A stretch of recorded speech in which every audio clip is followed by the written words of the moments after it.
Change. I adjust what the damage is.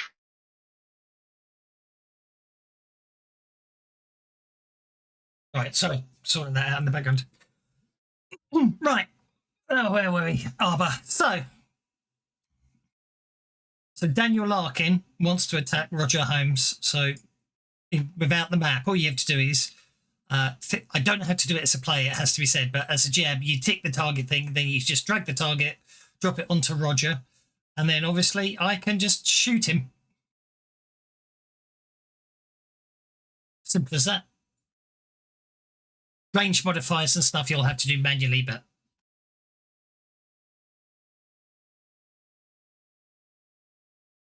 I imagine as a player that you can do targeting the combat tracker as well. At least I've been told to.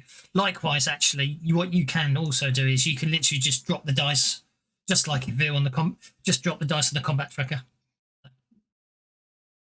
That's how you can do the theatre of the mind. Missing people. We'll wait, see what happens.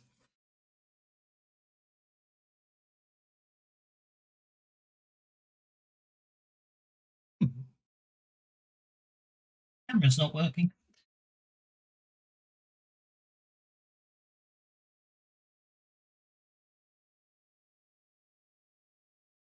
Halfway through setting everything up when everyone's see how.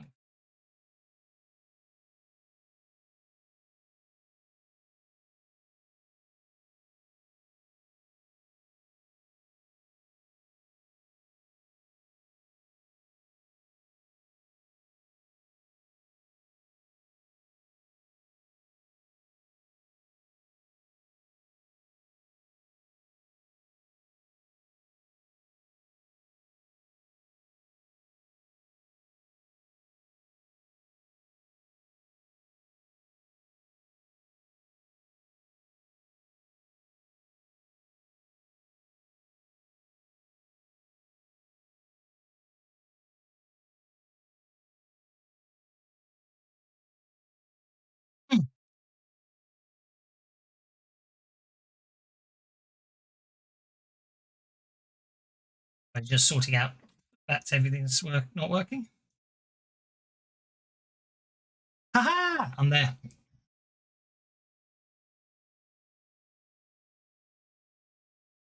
Give. There we go. Right. Give a couple of minutes and we'll get going.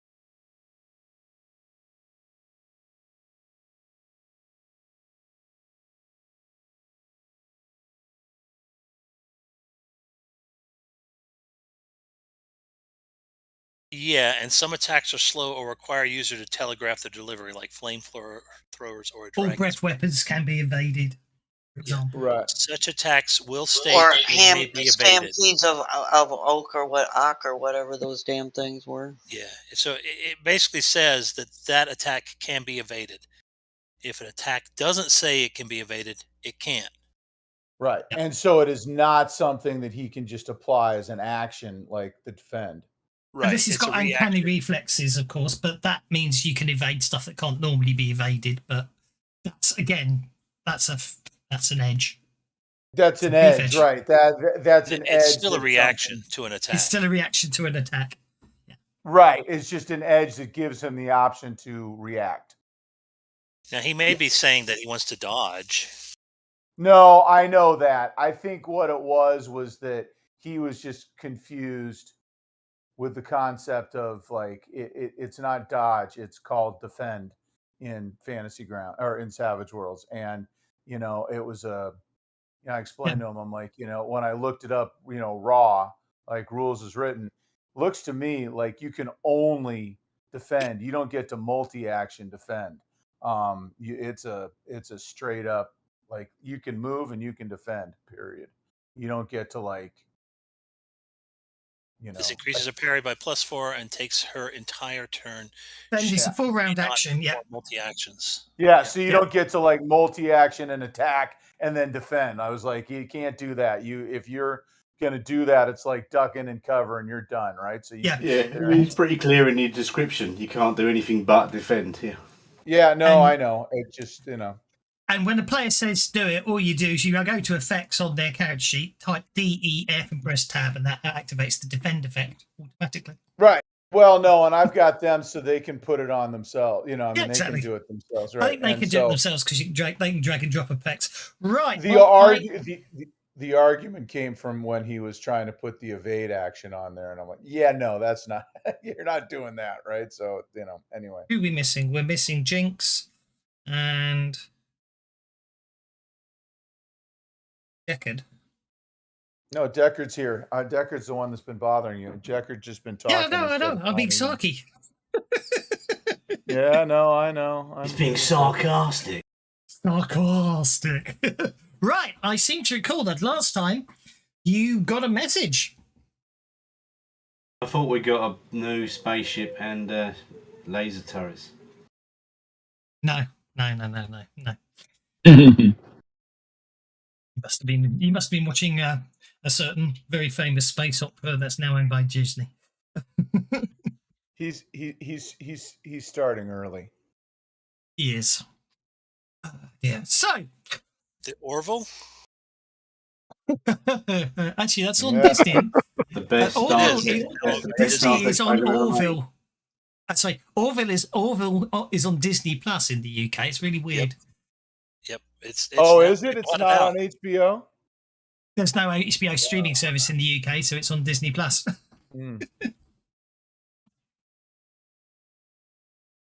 Quite strange.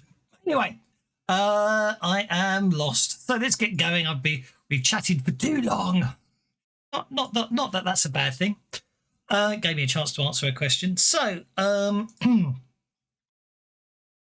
any of those people telling us the bennies need to flow yet? Not yet. There's only one person out there, so it's all quiet. It's a quiet Sunday. Not Twitch yet. I mean, I'm going to have to give you a Benny for that. Right. Anyway, so you basically got a message. He says he has a job opportunity for you, but can't be discussed in public, and basically gives you Well, it would appear that he basically gives you the choice of meeting him on Banshee or at Tunnel Station. Actually, it'll be Banshee. Thinking about it, sorry. He basically meet you. He's got a job for you, but it can't be discussed in public. He'll meet you on Banshee. You just need to tell him where you'll be landing next.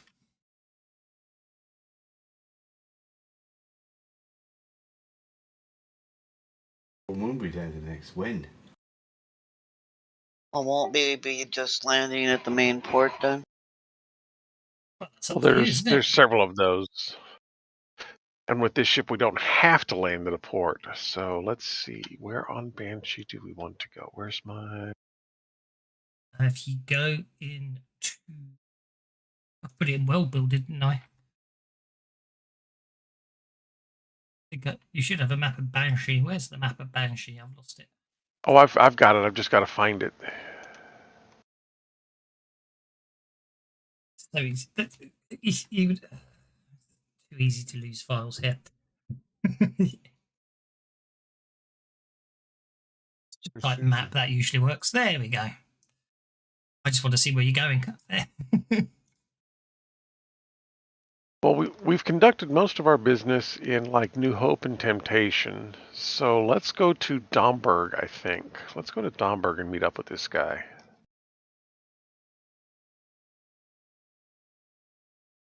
Oh, maybe not.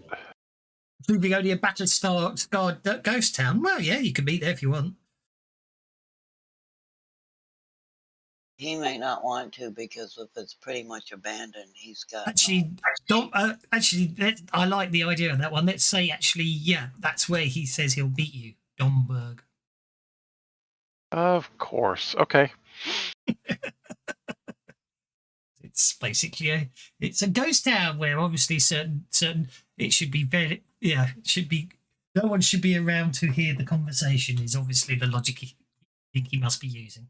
Or observe the meeting, and go, hey, they were meeting. What's up? Domburg, nobody can hear you scream. How far away is Domburg from where we are? It's on Banshee. Couple of billion miles.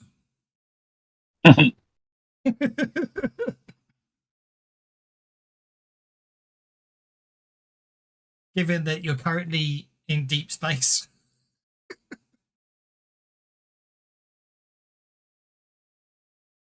Okay, set a course for Banshee.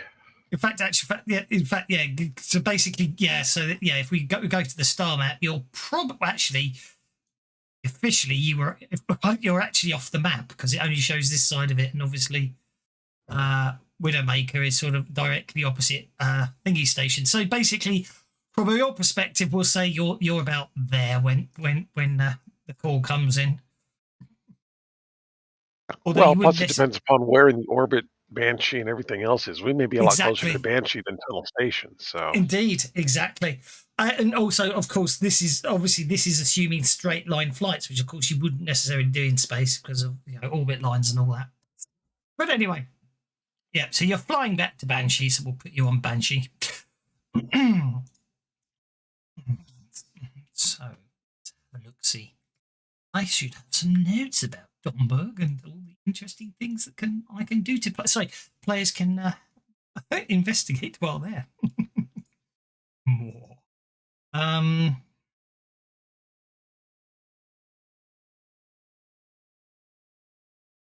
don't think there is anything on Domburg. I think it is literally what you get on the players. Yeah, nothing super special. That's disappointing.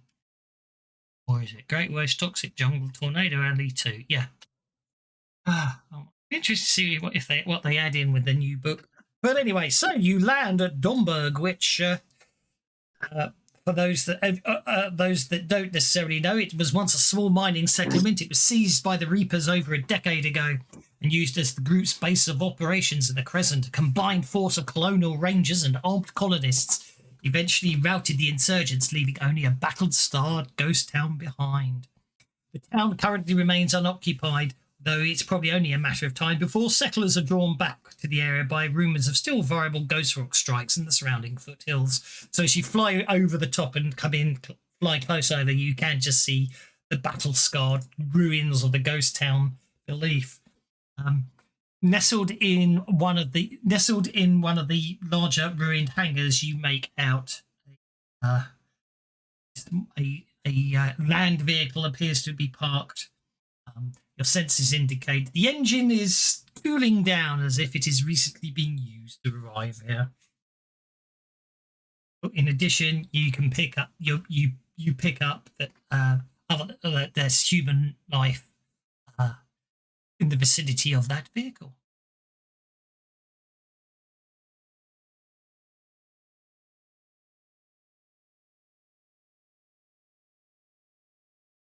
You do. Oh, fucking cat, get off of here. God, was the Assume then you mic can begin to land because it's all gone very quiet apart from abuse about their cat. Oh no, he's sitting on the keyboard. Oh, that's what cats do best. Yes. Yeah, Only when I'm using it. I used to have a cat that had the ability that when I was at my desk to walk across the desk and would always know exactly the height and angle to position her tail so it went straight underneath my nose without fail. Oh yeah, I've seen enough of that angle to last me a lifetime. I get that pretty much every time I'm sitting. You just Yeah, just enough to just rub her tail just across the bottom of your nose to make it twitch. Right. I don't mind the tail. I mind what's underneath it that he just loves to greet me with on a regular basis. Okay. Everything else, it all seems quiet as you orbit the area and come into land. By you. The debris and the rubble strewn debris field means you'll have a bit of a walk to that hangar where you found that vehicle. Which you land without incident. Where you spotted the vehicle, so you land without incident. I feel like the ones here today. It's quite depressing. Myself. Well, we'll just get off the boat then, isn't it? I think they all need their coffee. Okay, so sounds like Himney's heading out. What's the rest of you up to? Well, I guess we're Guess getting we'll go out. with Himney. Yeah. I'm going to be in the engine room, fine tuning crap. He seems to know what he's doing. Okie dokie. Heading out with Himney. You head out through the ghost town ruins towards the other hangar. All seems peacefully quiet and in no way ominous, other than the incessant Banshee winds blowing in the distance, as always. As you get closer, you notice that there's I might have a description of him. Let's see if I've got a description of him. Say a man.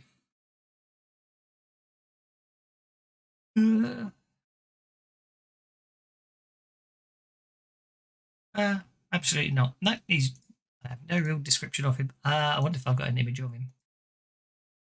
Yes, I do. Okay, so here we go.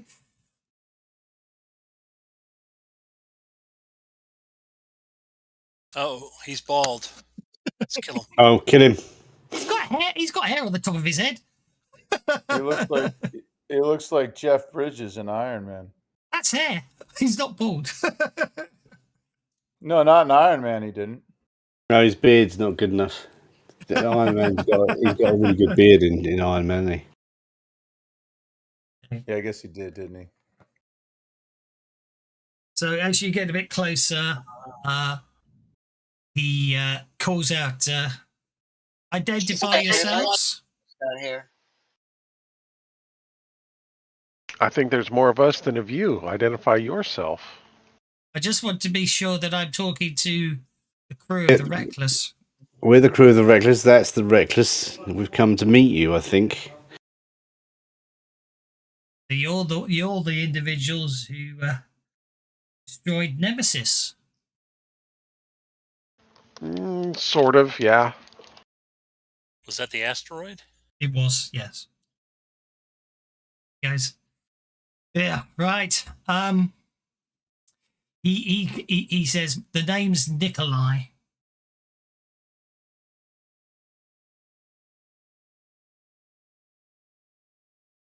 Well, you Well called met. me. What do you want? Oh, did I say that too quietly? Can I have common knowledge rolls, please?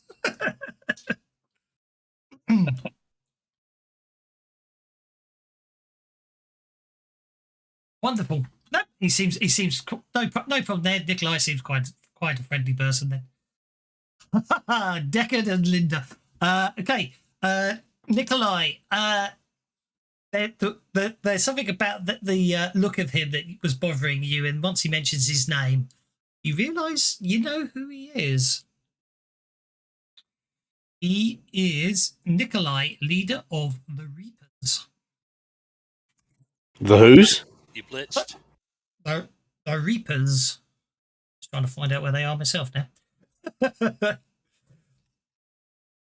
They were the ones who were supposedly setting up. They're terrorists, basically. That's the easiest way to put it. Also, if you remember, that the Reapers are the place who took over this place and used it as their base of operations.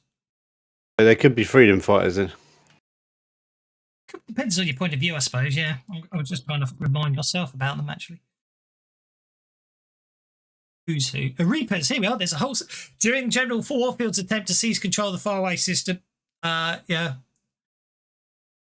Nikolai managed to secure a full pardon from the newly formed colonial government for himself and the entire Reaper organisation in exchange for their citizens against EXFOR. The Reapers' heroism was short-lived, however, as they quickly turned on the colonists when the dust settled, seeking to seize. Oh, that's it. Basically, Nikolai and all that's intended basically feels that humans should rule, that the Reapers should rule Banshee and then do a better job than everyone else. But, And Nuke loved them. Indeed. But as he realises that some of you have identified who he may be, he goes, "Please, I have no wish for our meeting to devolve into violence. We share a common foe. The creature you faced in Luster, I have information that will provide invaluable in defeating him, or it, as the case may be." Just to remind you, he's talking about war. Oh yeah, the big bad guy that's going to come back later. That was that mammoth thing from that planet, right? No. No. War? That was the big thing that had a load of minions with it, and we scared them off or something, or we just said he'd be back later. Yeah, we ran away from it is what we did. No, I think he just done his thing, and he's going to be back later. Yeah, it's a big bad. Big bad. Yeah. We'll have to kill him later, once his lightsaber's recharged. Yep. Righty-ho, so... Okay, go on. So, basically, there's lots of information that people think they know, and I'm afraid it's wrong. The Skiddies are some strange race of super powerful Anouk. They're called Skiddies because they look like Anouks, but they're considerably thinner and not necessarily appear to be all there. He explains that the Skiddies are not, in fact, native to Banshee. They come from elsewhere. Another planet that was destroyed many... Let the bellies flow, I suspect. I recognise the name there, Deckard.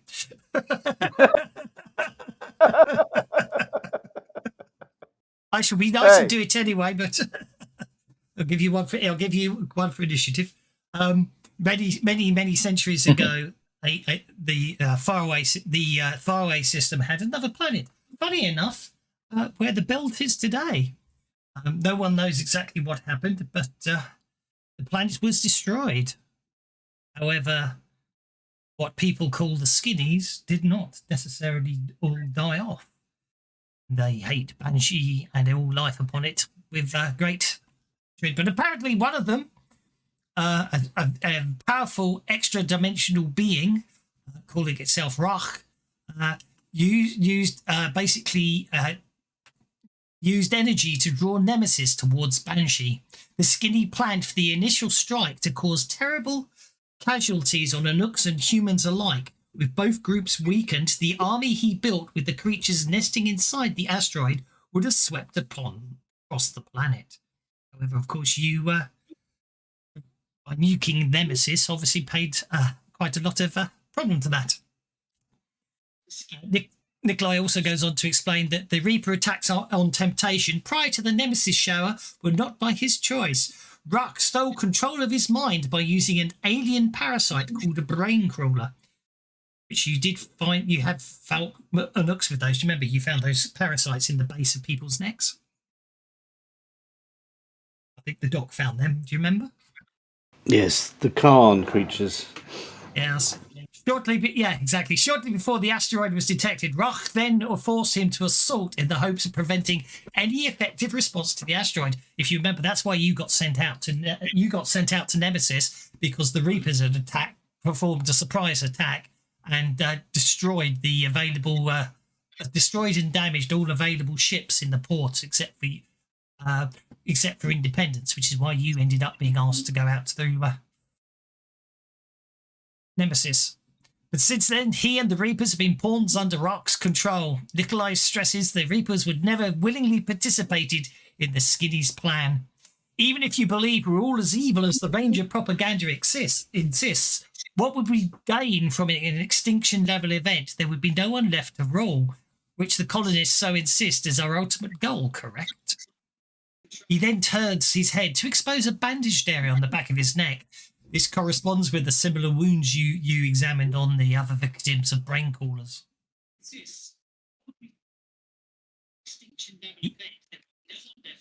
He even offers the. Oh, why can I hear myself delay in the background there?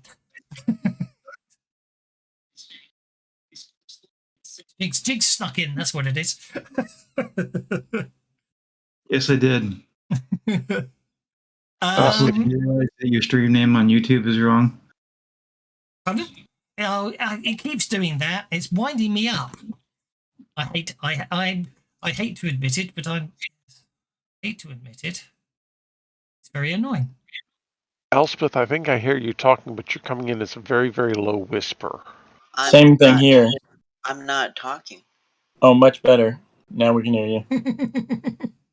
I wasn't talking. I didn't have my mic pushed or anything.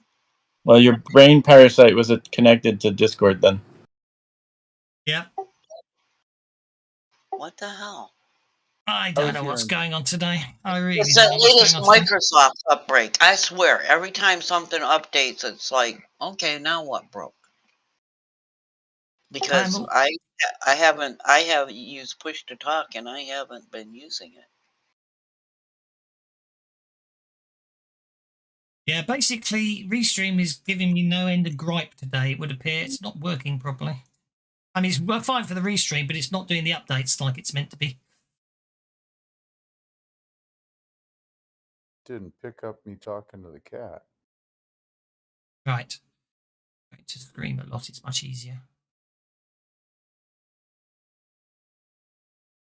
I've lost completely the plot of everything. Where were we? I wonder if I can change it on the He had a parasite scar on the back of his neck.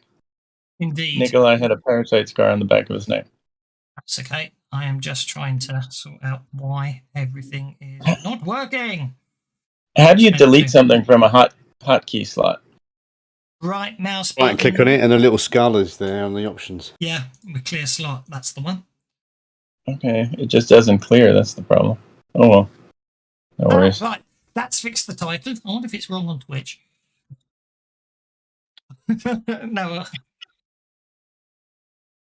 You have to do. Oh, if you're changing the stream titles or the game, at least you have to go to the edit button. But you should be able to do it from the edit destinations on Restream. It does all of them at once.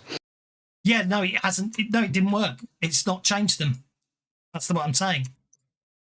Just to spite me for actually sort of paying them, they decided to break, which is really helpful.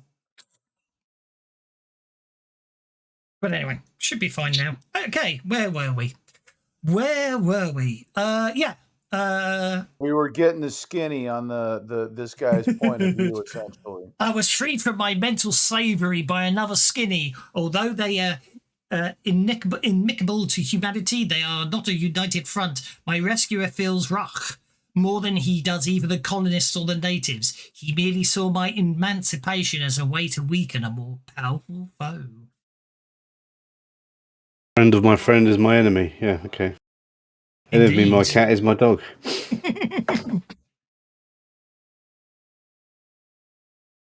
The skinnies are powerful psychic beings. They've perfected transferring their psyches into other into other bodies. When man was still figuring out how to make fire by rubbing two sticks together. Ruck was able to weaken this entity's defenses through a combination of torture, rituals, and a bucketful of brain corridors attached to its spine. It took a while, but eventually weakened it enough to transfer his mind into that of War. He's not powerful enough to expunge War's spirit, but he has the reins now, so to speak. That's why Hellstrom's little toy didn't work. Rack's psyche acts as an anchor for War's essence. The spirit trap will work, but only after you destroy Ruck. And do you know how we go about doing that?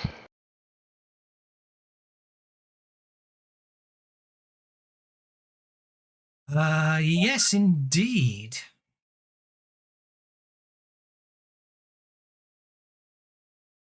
So, why they don't put that one in text, I don't know. But anyway, the big problem with Skiddies is they're virtually unkillable, even if you destroy their physical form. The alien mind hoppers just regenerate the body, and in the body of that particular regular, even physical destruction isn't a real option. Luckily, however, I have a unique insight into the virtually unknown weakness of the Skinnies. Through being possessed by one for so long, they have what they call their soul amulets. Destroy the amulet and the creature dies. Even better, I can tell you that thanks to my previous connection with Rock, I can pinpoint the location of the amulet on an uncharted asteroid in the belt. Yes. Wait. One amulet for all the creatures? No. Just this amulet. This is the amulet for War. One amulet per creature. This is the amulet for the one who's taken control of War. And what is War? Well, he doesn't know about War, but War's a supernatural entity that's been taken over by an alien. All right, okay. So the aliens, what he's saying is the alien, the supernatural alien is protecting War from being trapped by the Hellstrom Industries trap, which is, you remember, which is why, they activated it and nothing happened. And where did he say the amulet for that particular amulet was? It's on an uncharted asteroid in the belt.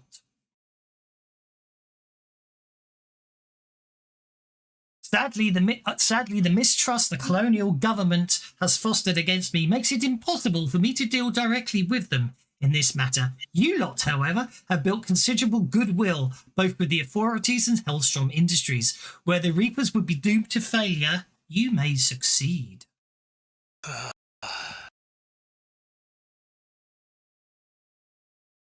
mean, it's a good story, isn't it? Seems to fit in with the evidence we have so far. It's almost believable, yeah. Well, we're expendable. Why don't we take the job? Reckoners, but it has to be possessed by an alien on top of it.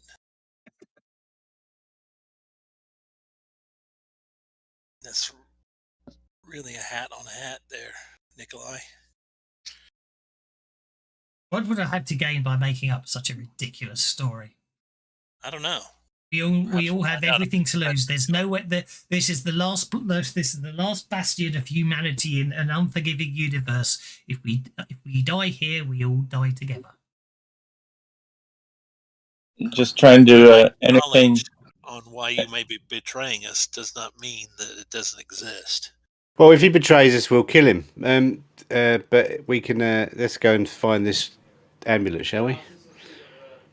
Yeah, I guess. Yeah. Okay. And with that, Nikolai hands over a data slug. He says, containing the asteroid's coordinates and orbital pattern. Do with this as you will. And with that, he excuses himself and starts walking back towards his vehicle. I'm going to say to him, if you betray us, I'm going to kill you. I wouldn't expect otherwise, he says, without even stopping. Good. All right.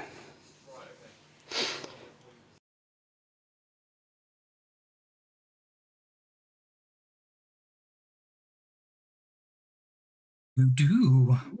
Okay, let's go plug this slug into the computer and see where it tells us we're going. How did he say he came by this information? He was under control of the guy for a while. Ah, that's right. The bandage on the back of his neck. Again, the implication. I think the implication is, although while he was being mind controlled by the alien, he was also able to get information from the alien because their minds were linked, as it were. Right.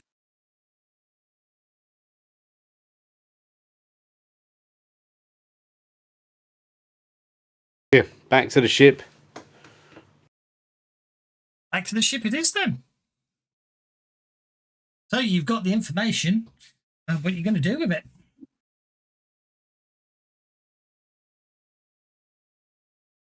Gonna go and get it. Well, like I said, we're going to plug it into the system and see where it tells us we need to be going.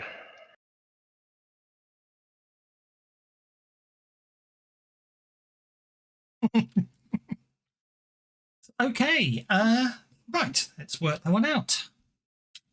Let's have a look. Player's guide. Setting rules. Spaceships. Navigation. Travel time. Here we go.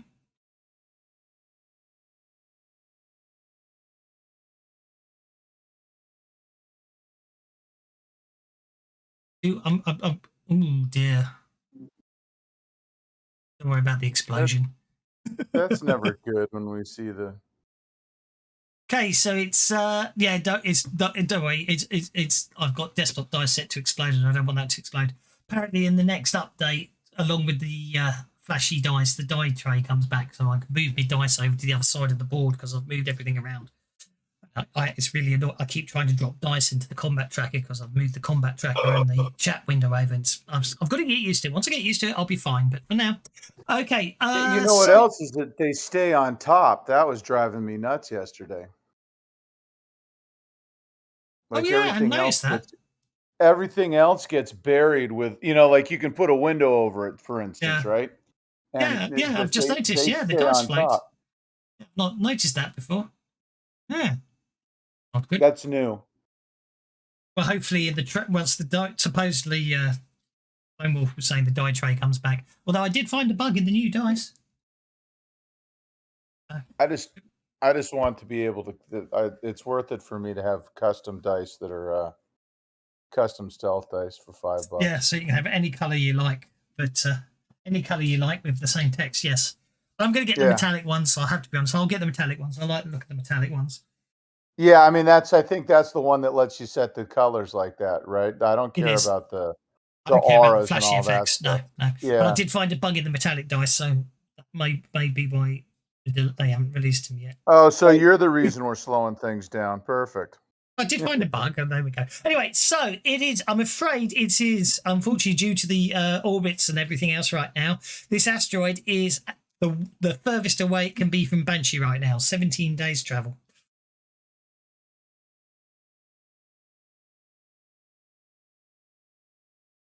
This exact moment in time, it's on exactly the opposite side of the system to Banshee. Do we have enough food to get there and back? Enough supplies? You'll probably need to stock up before you go. Indeed.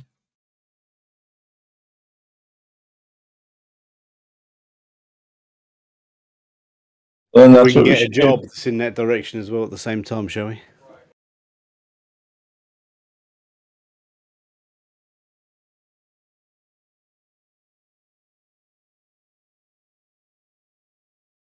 Mm-hmm. Yeah, you certainly could give it a shot. Yeah. Well, I mean, I have to be honest. Tunnel Station and Widowmaker are almost opposite each other, but this is sort of right. But this is almost this. But Tunnel Station right now isn't perpendicular. It's all if you assume it. If you think of it as the points of a compass for the sake of argument, we'll put Tunnel Station north, Banshee east, Widowmaker south. This asteroid is west on a compass, unfortunately, sort of right in the middle of a unexplored, uninhabited area. But you could probably pick up a cargo run around on the way, but it might add a bit more to your journey time.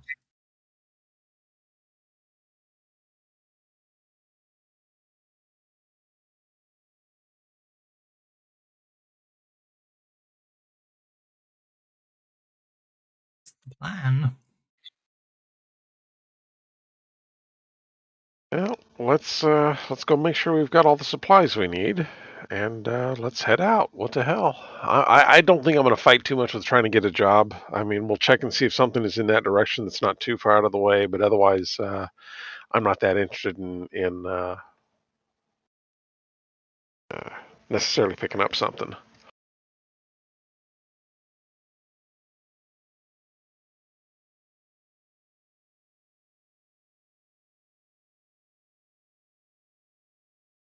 Right. Okay, so sorry, after you. Linda's going to restart Fantasy Grounds. I'll be right back. Where are you headed for supplies?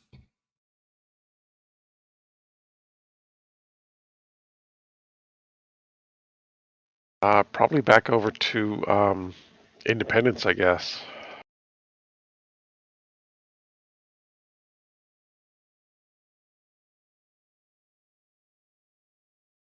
In Temptation.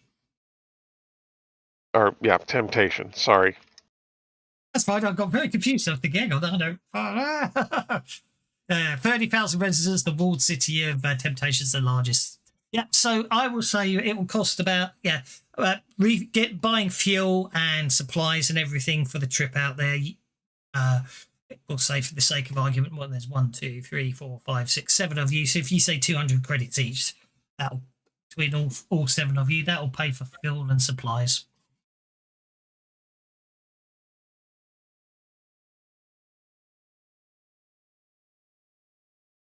$1,200 credits. Okay. I've got it. So also basically at the same time you're while you're stocking up on Temptation, Marta Deal, I should say, Marta Deal from Hellstrom Industries, if you remember, who's been paying you more than once, just contacts you to let you know she's had just to say that the moment she's had no more breakthroughs or information on any reasons why the device didn't work, and just basically letting you know that if at any time soon she requires your services, she assures you that Hellstrom Industries, as always, will pay very well. Yeah, we're in the process of following up a potential lead on that as well. Might I buy an item? Of course you may. What is the item? A laser sword. Excuse me. Let's have a look. See, that's images. Items. It's a laser sword. He wants a laser sword. Laser sword is suede. No, you can't.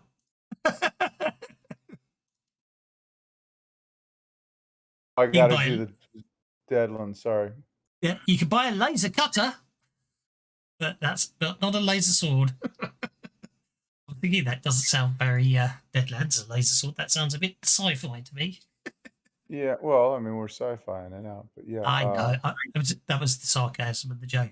Yeah, no, I'm trying. I want a melee weapon of some sort. So, Do like Morgana. She just carries a machete. Works pretty well. Don't have to worry about tech failure. Yeah, that's why Roger kept his Choctaw. And this weapon as well. I got nothing. So okay, so from human hand weapons, you've got your inertial sledgehammer, your machete, or your mini chainsaw, or your volt knife, or your laser cutter large. It would appear. All right, I'll get an inertial sledgehammer. That will set you. It's uncommon, which is no problem in Temptation. That will set you back 200 credits. Oh, the book says 150, but okay. Well, yes, but obviously the shop has to mark up the price. Okay, I'll take 200 off. You have yourself an inertial sledgehammer, a powered mining tool that amplifies the inertia of the swing to strengthen the. I imagine that should say strengthen the impact, but to strengthen the impact. Now, can I?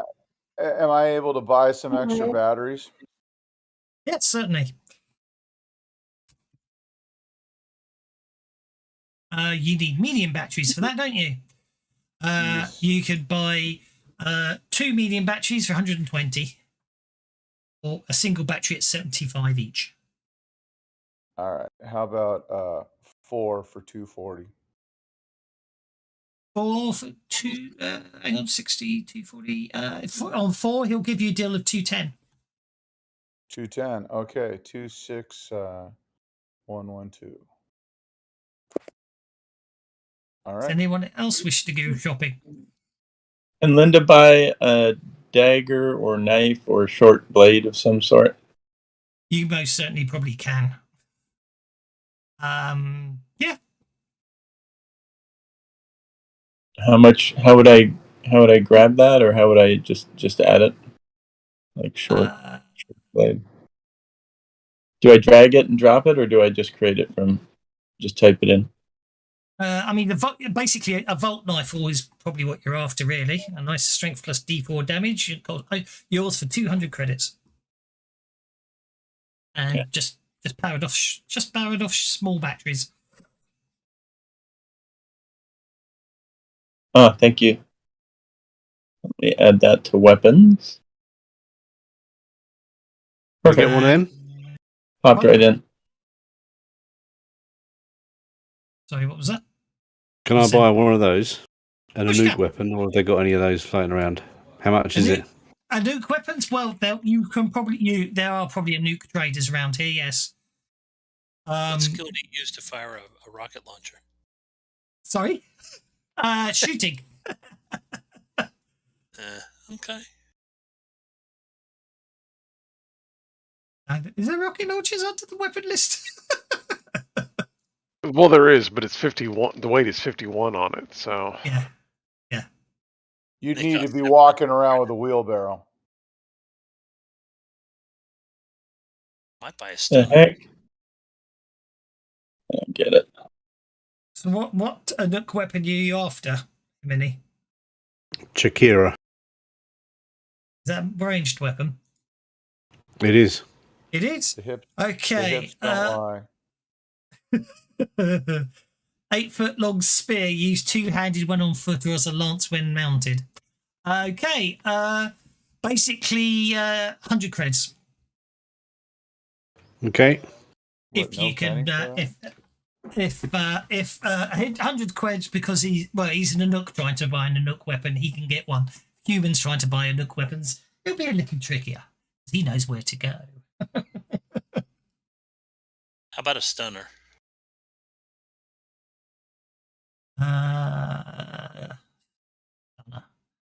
Oh boy, I opened up a can of worms. Sorry, DM. That's absolutely fine. A stunner, a non-lethal weapon. It is availability. Yes, I can't remember what it stands for. Scarce. You'll have to ask a You'll have to do some networking for that. It's a bit of persuasion or or intimidation, depending on which way you want to go, to see if you can find where someone's selling one of those. Can I drink my coffee without your ass in my face? No, of course not. I will show you, but the mic was on. I'm sorry. AFK a minute. That's definitely a Betty for the doc. Okay. Yes. Yep. Doc's definitely known. Doc and Jigs have asked around. 500 credits will get you a stunner. Right. I'll do that. Anyone else want to do some shopping? I don't mind. Shopping is perfectly acceptable. I do like that shops extension. I will have to use it again more often. I like it too. I'm trying to rig it up for the ceramic piece monetary system, and it's kind of tricky, but I can imagine. It's a good system. It's neat.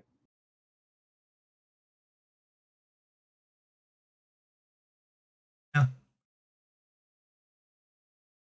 Works with it, but it works most of the time. Okay, right. Yeah, I mean, you just got to remind the players to read the chat so that they know what to put in for for their Yes. purchase.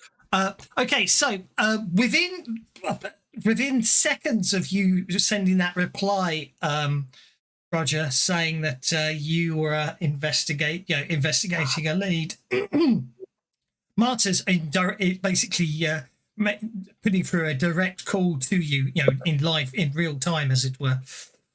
The cost would be probably quite expensive from from Tunnel Station, but she's obviously it's obviously the costs at her end, not at your end. So she's, basically for all intents and purposes, she's the phone's ringing right now, as it were. Okay, I answer it. She comes back going, she's intrigued to know what information you're finding out because according to all the calculations they've done, the spirit trap should have functioned, and the only logical explanation they've all come up with so far is some form of outside interference, but they cannot work out what it is. Yeah, supposedly there's some sort of mystical mojo thing going on.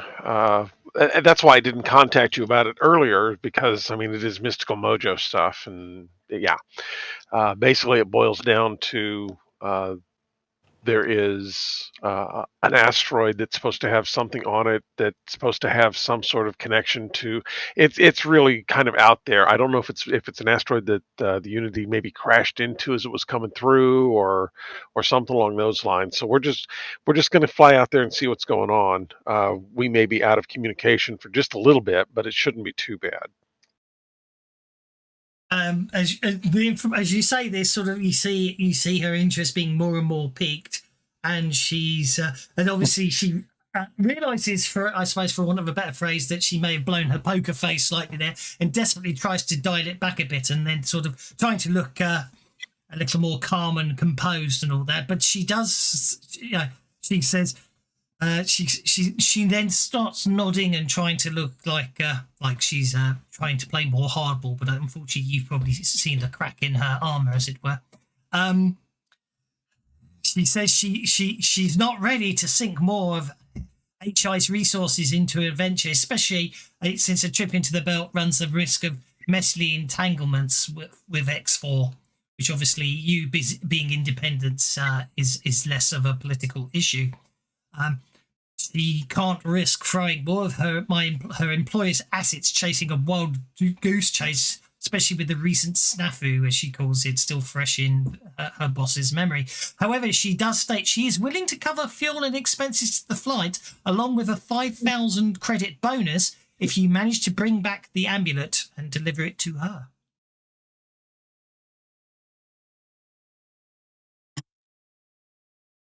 Sure, I guess we can probably work on that. Aren't we supposed to destroy the amulet? Yeah, that's what I'm saying. Yeah, that doesn't sound so hot. Well, I can tell her we'll bring it back. I didn't say I'd bring it back in one piece, though. What's her name again? Amulet, didn't he? Marta. Marta. Obviously, we aren't saying this over open comms.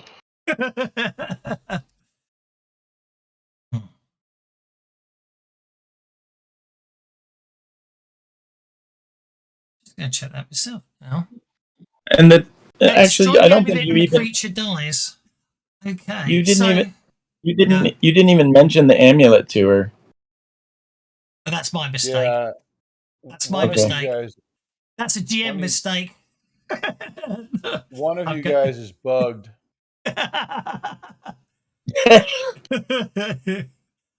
Did we actually mention the amulet? No, I did not. What I will do is I will offer to go ahead and bring back anything that we may find that might be of interest.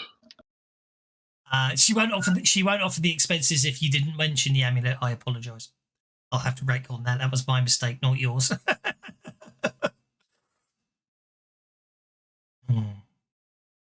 I'm intrigued, actually.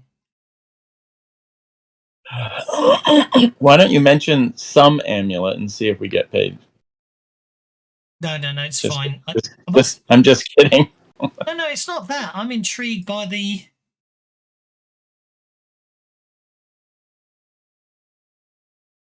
Yeah, I mean, it seems.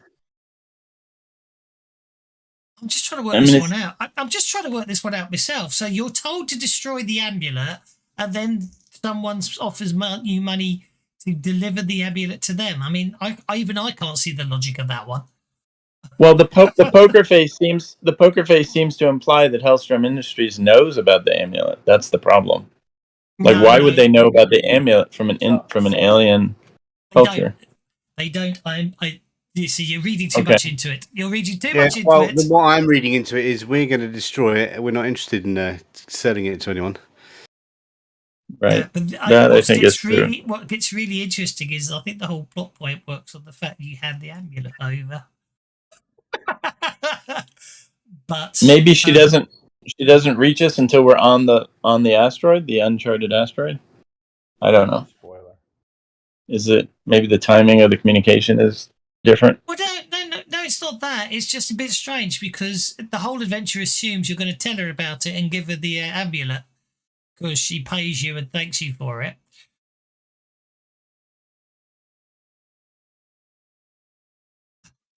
But since I don't trust Hellstrom in as far as I can spit, I wouldn't have told her about it. So yeah, but the whole next plot point goes on the assumption that they've analysed the amulet, and because they know they've analysed the amulet, they've worked out that what went wrong before. So if you don't give them, we're going to completely ruin your whole plot point campaign now. It's not my plot point campaign. It's the it's yours now. You're in charge. We're going to just fire it into deep space.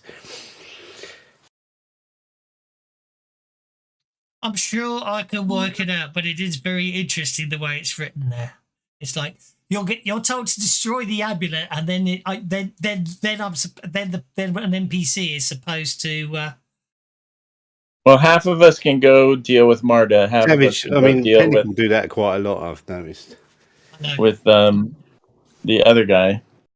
Not to worry. Then she won't. She will. She just wishes you luck, and so in retcon specs, if you didn't mention the amulet, then I shall shut up about that bit, and we'll have to retcon that whole conversation and say she can't justify any expenditure.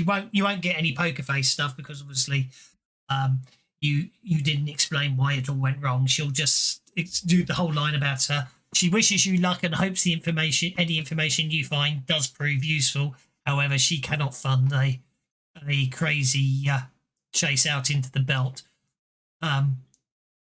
Without any guarantee, without any information, without any guarantees of success or anything else. But however, she does ask you update her accordingly, and she will do the same if she's any developments. That's how we'll have to play that one instead. Didn't Linda have a close relationship with Marta? So a little wink, wink, nod, nod, and she's still not willing to fund our excursion. Say no more. Say no more. Exactly. Oh well, I guess that doesn't count for anything. I guess not. I thought it was good. Well, I think it's more a matter of she can't get a hold of the money because her bosses are so upset over the fact that she failed last time. Yeah, sorry, I just walked away just as you were saying all that. Yes, I mean she may well have been inclined to, but as she says, at the end of the day, you got to bear in mind her boss is Vanessa Hellstrom, and she's obviously not happy with Marta at the moment. We should get something to crush gems or amulets. We should get something to make sure we can destroy this thing. Unless we think we can just do it ourselves. Well, you mean like that inertial hammer somebody just picked up? Oh, okay.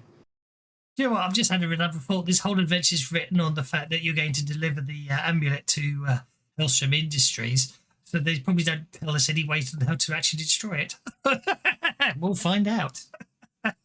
Hey ho. Right. Hey-ho. Well, basically, it sounds like Nikolai screwed the entire adventure up. I wonder how well. Nikolai's fired. Yeah, I wonder how well their next that More of Oblivion will do. That will be in terms of non-contradicting plot points. Anyway, You're going to head out to the asteroid belt. Okie dokie. It's a 17-day trip with only just the first day there and the last day there. First day out and the last day out in 0G. The rest of the flight you can have your gravity drive on. So Linda will only be a bit ill for some of it. Unless we decide to stop along the way and sightsee. Indeed. Or you just think it might be funny to do so just because certain people will be up trucking all the time. Okay. So, don't believe.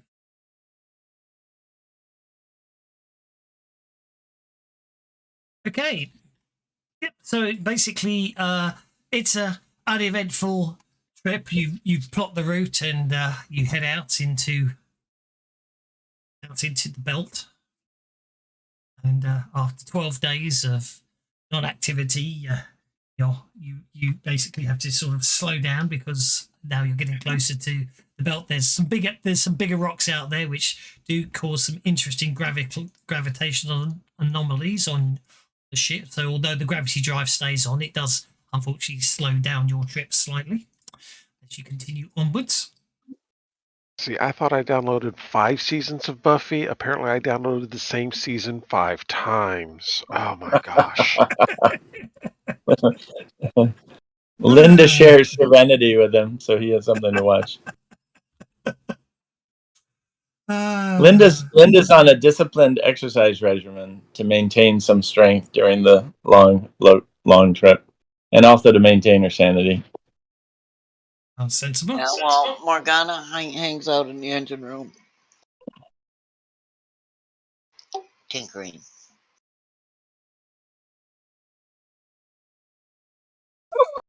Well,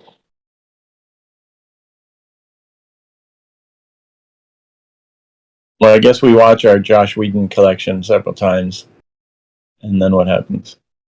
Well, then what happens is your proximity alarm goes off. Uh-oh. Before we get there, or as we get there? No, you're still 5 days out. Okay. Heavy sigh. Proximity alarm goes off. Okay. Linda's excited. Just She testing. runs to the bridge. She wants to see what's up. Something good, of course. Is that who's rolling? Nothing's right. I'm just making sure it works. It does work. There you go. Dice still work. That's good. Oh, the roll fatigue and the effect on my character. Oh.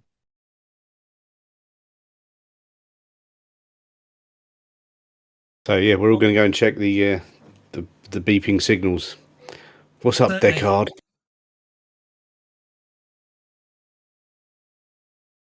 I don't know. What's the beeping signals? You're gonna need to do another EVA. Just trying to sort something out. Probably.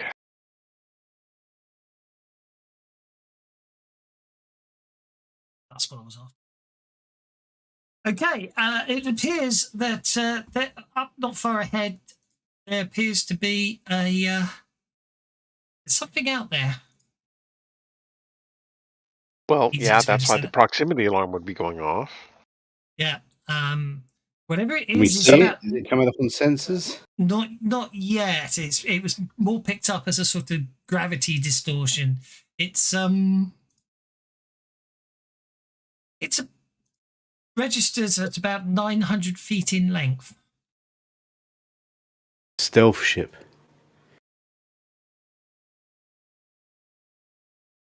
Does it look like it's man-made, or does it look like some sort of chunk of asteroid? There's no emissions coming from it other than its mass and its size at the moment. We can't even see it, can we? So it's like a black hole.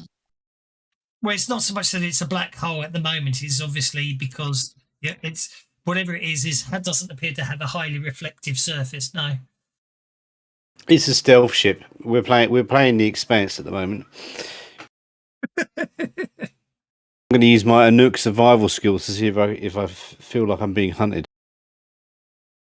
You are. No biting. What the? You know what? It's really strange that, but if you try and drag an NPC to the items list in Fantasy Grounds, it doesn't do anything. I can't think why. Well, I restarted my Fantasy Grounds. I'm trying to turn an NPC into an item. Yes. No idea why that didn't work.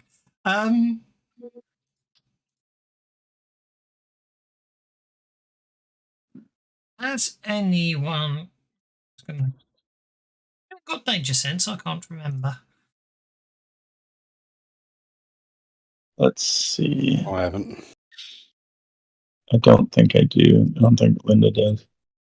It's fine. As I say again, I wouldn't worry too much about it. Nothing to worry about. No reason to panic whatsoever. Just if anyone has danger sense, it would be going like mad at the moment. She has heavy sleeper. Does that help? No. No. Okay. I'm afraid it does not. Okay, let's make these bigger. And then down to about there, because I can drag that on again. So there. And then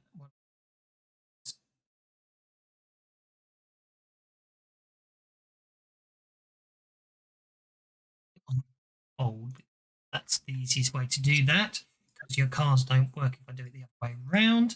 And what I need to do is I need to do that. No, I don't, because that was the wrong way to do it. And I've just, oh, for crying out loud. Sorry, guys, I'm just having a nightmare of a day here. Right, delete the token. There we go. Can Linda do a spectral? Is there anything she can do to do a spectral imager on it? Or maybe the ship has a spectral imager? Because she has some sort of breaker cybernetic eye. I don't know if it works through glass or works at long distance. Might give her some idea of the composition that they're sensing but not seeing. Yeah, certainly. Okay, so science roll +2 is what it says. Yeah, that sounds good. Okay, let me give it a science roll. I'd be happy to help him with that. Please do. Here we go. I rolled a 4, so he gets a 1. He does. Oh, it's looking good. It's looking very good. Okie dokie. Okay. Now that should be +2, so that's actually 18. Okay. And then he said +1, so that's 19. Yeah. That's very good. That's very good indeed. So basically, whatever it is moving towards you, and you sort of adjusting through scans and fiddling with the equipment and everything. You are able to pick up a signal. Oh, okay. Ooh. Hot tip, Deckard. Deckard's the pilot, right? We need to be escaping this thing. There's a space octopus chasing us. I'm not the pilot. Oh, who's the pilot? Okay, well, yeah, there's a space octopus chasing us. Somebody shoot it. Okay, how do we? Okay, so I am basically. We will deal it in terms of initiative, but obviously on terms of the reckless, people can man things and everything else. So obviously I know that Roger is the pilot. I'm not going to man anything because I'll end up breaking something.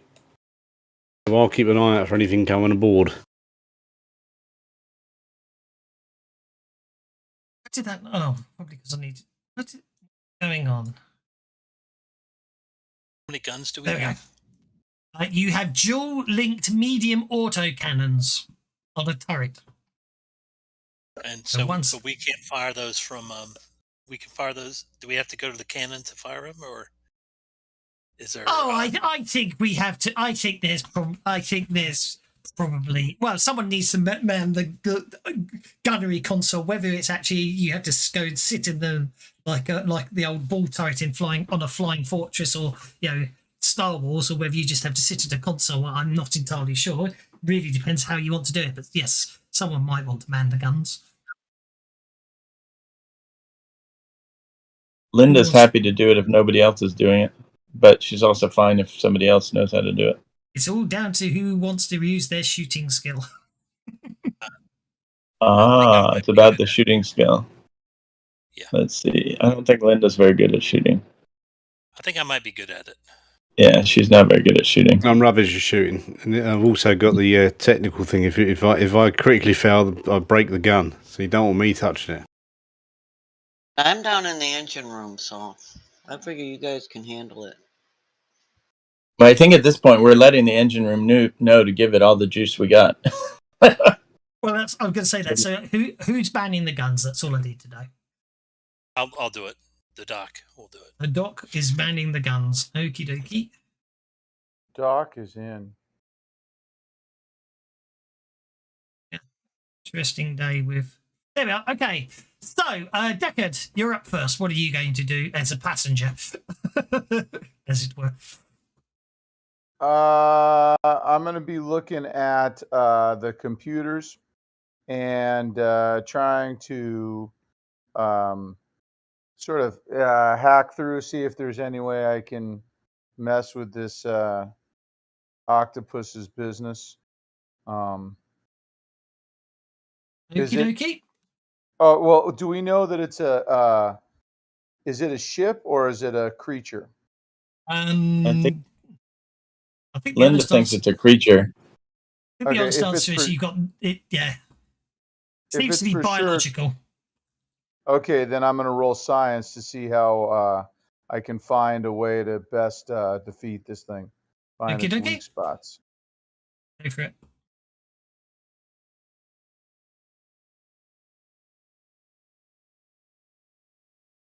Okay, well, from a science, okay, so I'm going to say from a scientific perspective, I targeted it because I thought originally you said you were going to mess with it. If that makes sense, it would have been a test. But so what I'm going to say is but it isn't a test. But so basically, obviously, theoretically speaking, what you've got here is obviously you're using your scans to try and analyze it. So you can either basically, I suppose, give a bonus to Roger potentially, or you can give a bonus to the doc from targeting perspective. So that's what I was looking at. Yeah, I was looking at giving the targeting perspective by helping essentially, right? By rolling that's absolutely fine. Successful roll and telling him where to aim. Okie dokie. That sounds perfectly reasonable. Let's just put something on there because you are meant to be in the belt, and then let's put the belt in behind it. There you go. That looks a bit better, doesn't it? There we go. Only in science fiction do asteroid belt look that crowded. Okay, so that'd be a +1 to the doc. Okay, Roger, you are piloting. Yes, I are piloting. I am going to pilot in an attempt to, but I guess distract this thing so that it won't be able to hit us as well. Yeah, for intents and purposes, I am going to treat it as a linear chase, as it were. So you can literally just pedal to the metal and just try and get out of here if you want to. Likewise, though, if you want to make it conversely, if you want to sort of stay close for now with the view that you know that the doc's going to shoot it, you can of course test it. I want to test it. I want to test it, but I don't want it to be able to attack us as easily. I want to see what good the weapons do. So I'm going to stay fairly close and just see if I can distract it. Yeah. And to say, we won't call it a chase until you decide to flee, if that makes sense. Until then, we'll treat it as a... Anyway. 5, and you're piloting. Of course, I had to target it because, of course, I'm an idiot, and of course you can't target it. Yeah, I failed to target it. No, it's okay. You wouldn't have been able to anyway. Agility. Okay, do you want to shake it or make it vulnerable? Distracted. Distracted, that's what I meant, sorry. Thank you. Yeah. I shall award you a Benny for being honest and not actually saying shaken, because I probably would have forgotten that you couldn't do that and shook it. Ebony, you're up. Not sure what I'm going to do. Well, you can, basically, as a passenger, all you can really do is come up with a clever way to give support roles to other people. Or sit back and, or if you have a bad feeling, you just go and put your spacesuit on. Get ready to abandon ship. Don't forget there are two. Get in my spacesuit and get ready to abandon the ship. Yeah, no, I'm not gonna do that. I'm gonna do. There are two minor escape pods / shuttlecraft. Don't forget, which we've never actually used. Who's manning guns? The Doc is. Okay, well, I'm going to give Doc an encouragement by Doc McStuffins. Imagine it is a on the plains of a Banshee. You know, line it up and pop it in the eyeball. It's got 5 by the look of it. Okay, that'll be a +1 bonus to the Doc. Who's up now? Pass my turn. Oh. It's a change. There are times where it's easier for me to manage it than you guys. I know. I'm only fucking about. Sometimes you've got to do it as a GM anyway. Yeah. Doc, you're up. I targeted the bad guy for you. Okay. Do I just roll shooting, or is there do I have access to the gun? Oh yeah, sorry. There you go. The combat tab. You should be banning the dual-linked autocannons.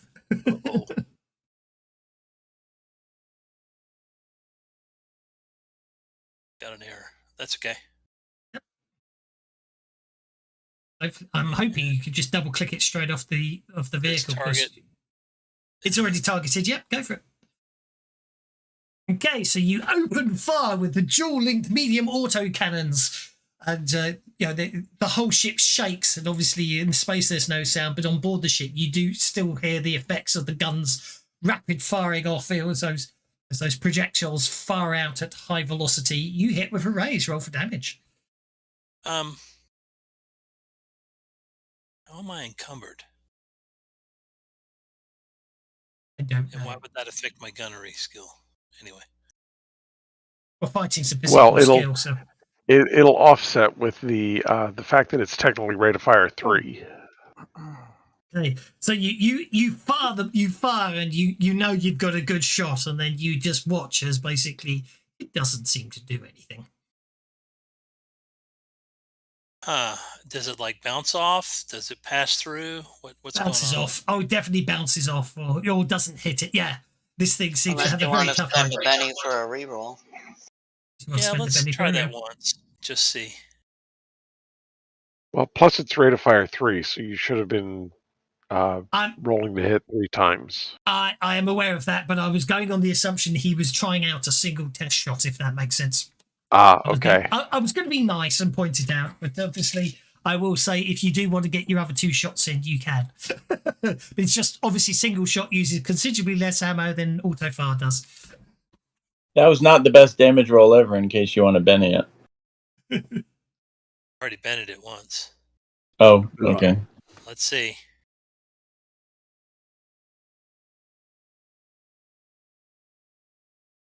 Yeah, that's better. Yep, I'm afraid it doesn't have any real effect. Right? Okay, I'll take the other 2 shots and let's see. It's 4,000 credits a shot if you go full. Okay. No, I'm not saying otherwise. I'll work out the build later. 4,000 credits per shot. How many shots have we got? We must have racked it up. Well, I'm just trying to find out because auto fire used to be 3 times. Auto fire used to be 3 times the fire rate, didn't it? But it isn't anymore. It's changed, and I can't remember what it is now. I think it's 10 bullets on the auto fire 3, but I could be wrong.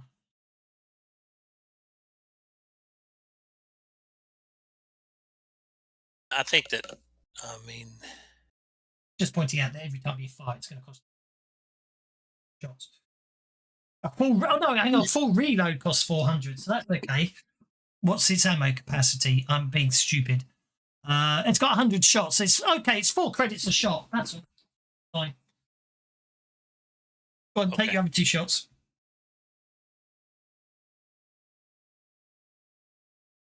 Don't think it's going to matter.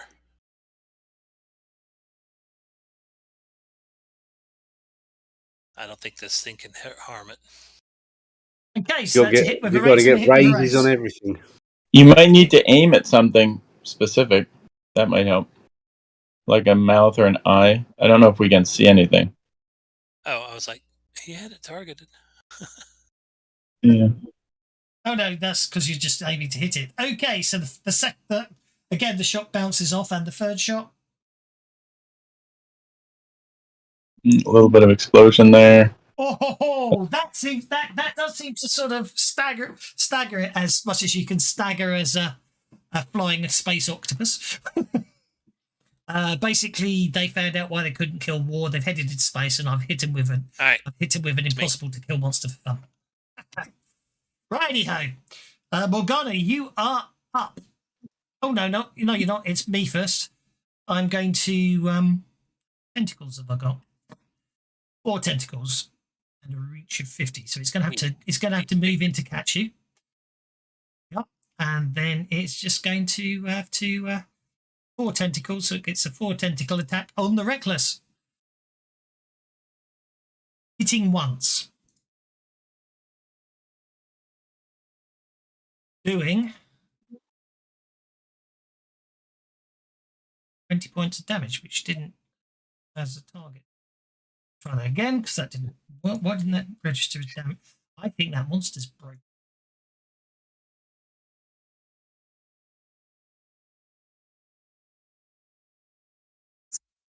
Did you say his tentacle is broken? No. It's just does pure strength damage. That's what it is.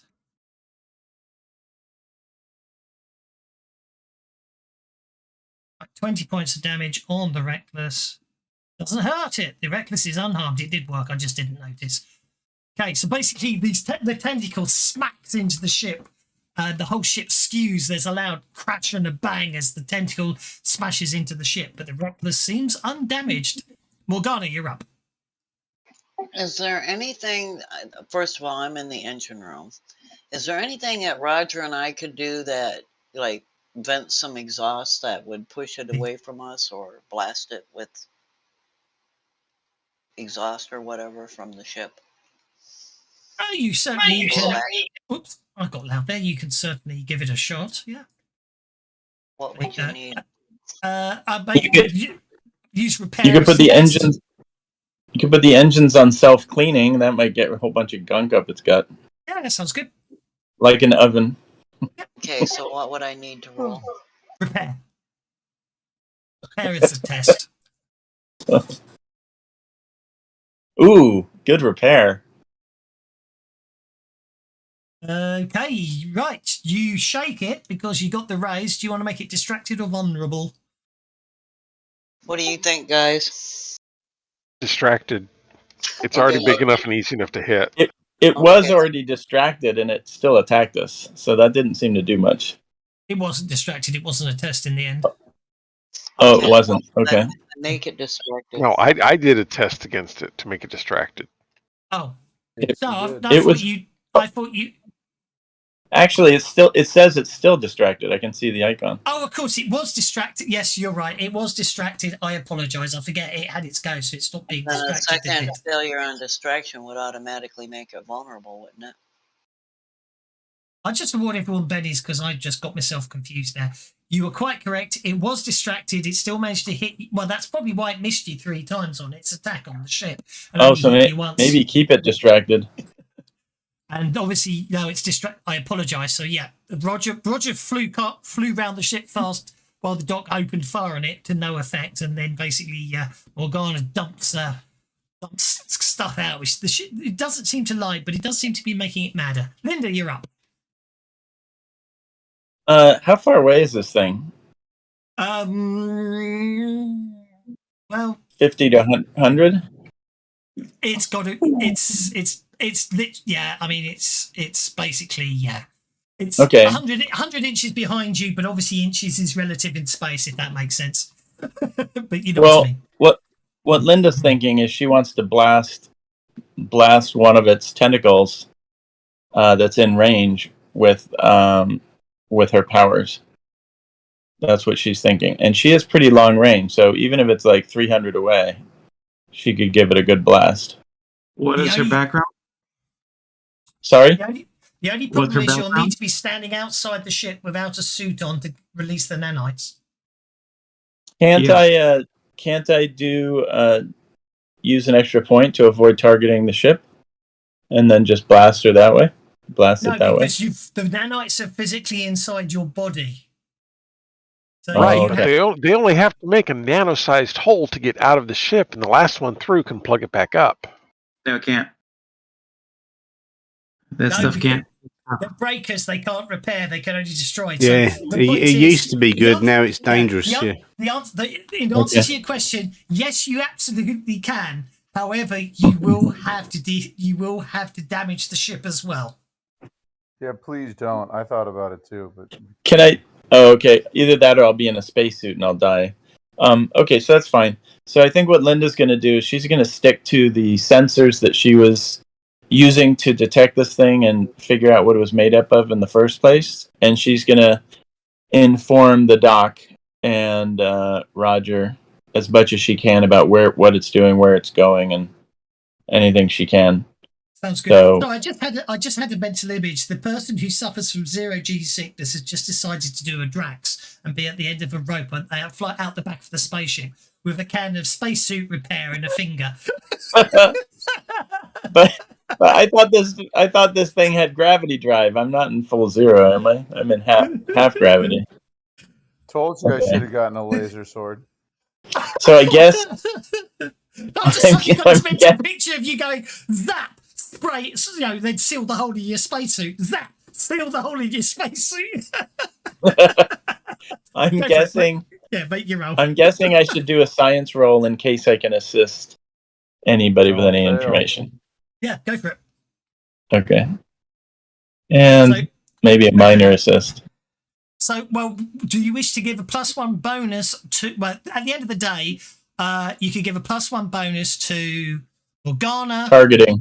Or targeting. Or piloting, really. Targeting. So that's a +1 bonus to the doc. And that, last but no means least, brings us to Jinx. Okay. Okay. What seems to be the time scale we're working on here? Time scale in regards to... Well, like boost trait doesn't last very long. Only 30 seconds. This will be real time. I'm treating this as combat, 6-second rounds. Okay. Even a chase would be 6-second rounds. So you know what I mean. At the moment, it's combat because you're engaging it. If you decide to run, then it becomes a chase, but it still be 6-second rounds. Okay.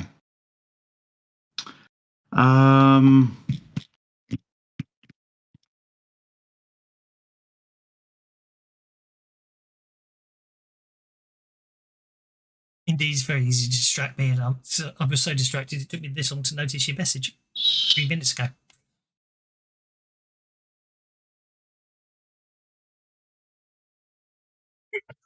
I'm going to do 2 actions. Okay. First, Roger is the pilot, correct? Roger is the pilot. All right. So he's getting a boost trait first. I am going to be up in the cockpit. Okay. Jinx is using conviction. Sensible, good time to use it, I think. Actually, that's a good point, Doc. Wait.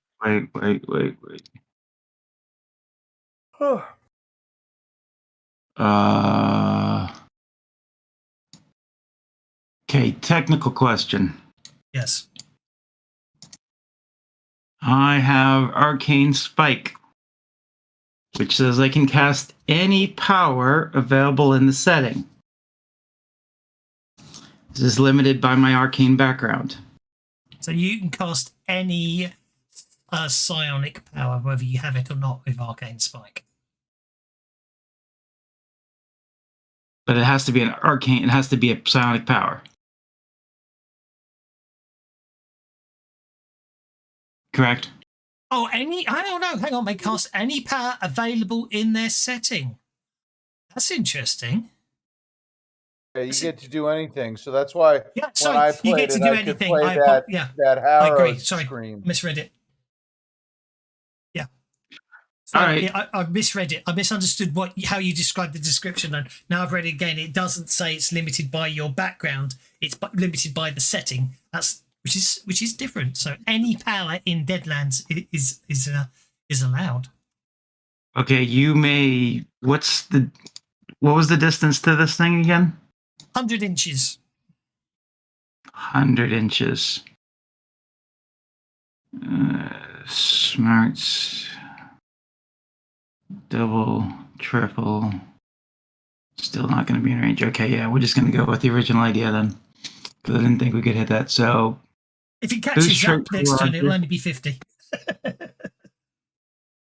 was 150 away, now it's 50. Okay, that's a raise on. Is that boosting? That's a raise on boosting the pilots. Piloting. I'm piloting. Okay, boost trait on Roger, piloting. And then boost trait on the dock.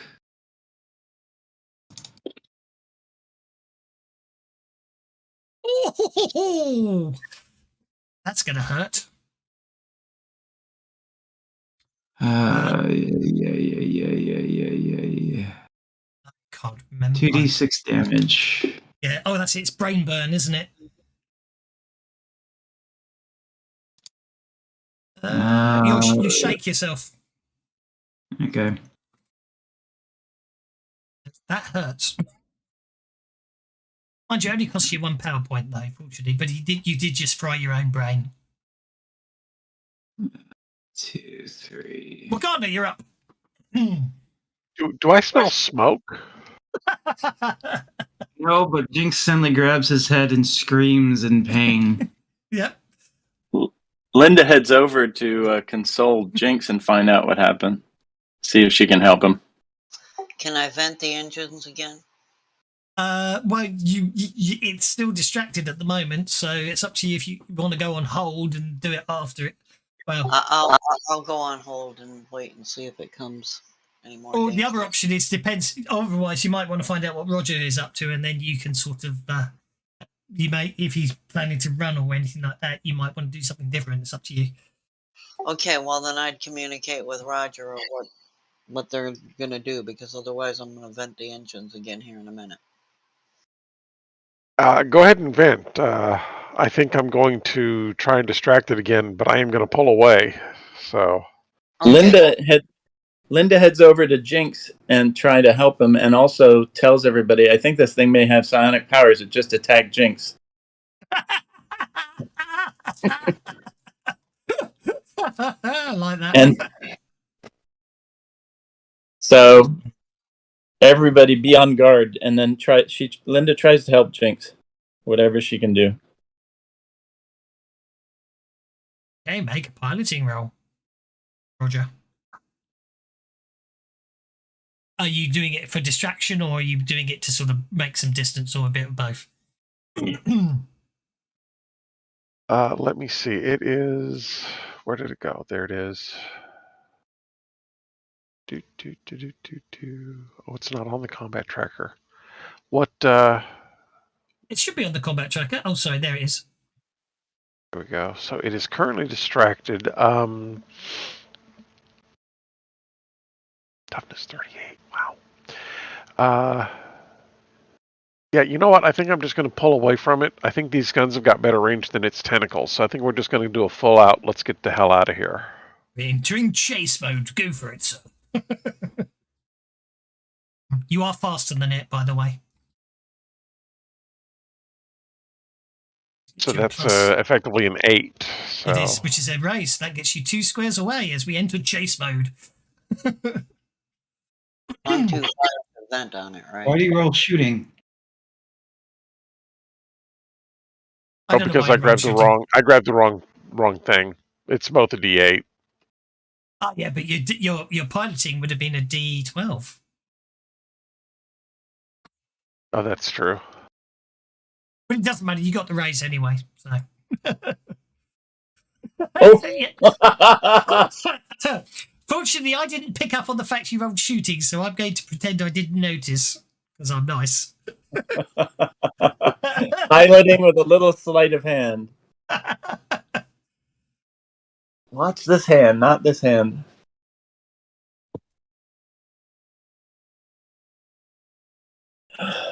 Okie dokie. The Devourer is obviously Background going to have PNG. It's like a completely black background. Sorry? The map we're on is just black, but it's got a title name and everything. Are you not seeing it? We just see a black map, yeah. You can't No, see I have the creature in the ship. Yeah, You but can't see- nothing. Yeah, but yeah, we You- see that, you- but nothing else. It's You just can't see literally the like starfield. no. No starfield. Must that I have can line of see. sight turned on or something. Ah, Or good like- point. Good point. Hadn't thought of that. I suspect they probably. I bet you they've got line of sight turned on by default, haven't they? Lighting. How about there? Oh, That's there we go. better. Oh, hell yeah. Beautiful. Now we're in an asteroid belt. Difference because of those. Oh, and I'm about to crash into that asteroid, No, too. we're not going to crash into an asteroid. They're millions of kilometers apart. Who the hell put Roger piloting? Get somebody else. The only pilot we There got. we go. Oh There my we go. god. I mean, it was just a starfield, and then I added the asteroids in, and no one blinked an eyelid.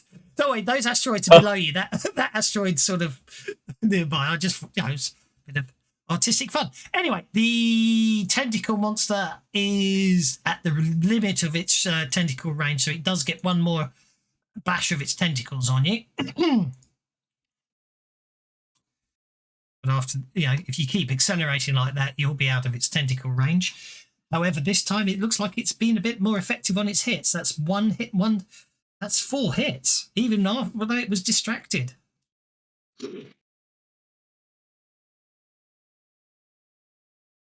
Oof. 22. But I'm not seeing the distracted on it, though. No, I'm not. Oh, you know why? Because it isn't bloody targeted. It's not targeting the reckless. So, no, it has got the reckless targeted. I don't know what it's playing at. The reckless is targeted. It's playing at Space Octopus. That's what it's playing at. Distracted. I don't know why distracted isn't working because it is set. Okay, so let's Well, it take this rolled down. really well. 2. 2 is a hit. 4 is a hit. 2's a hit. Yeah, they're all hits anyhow.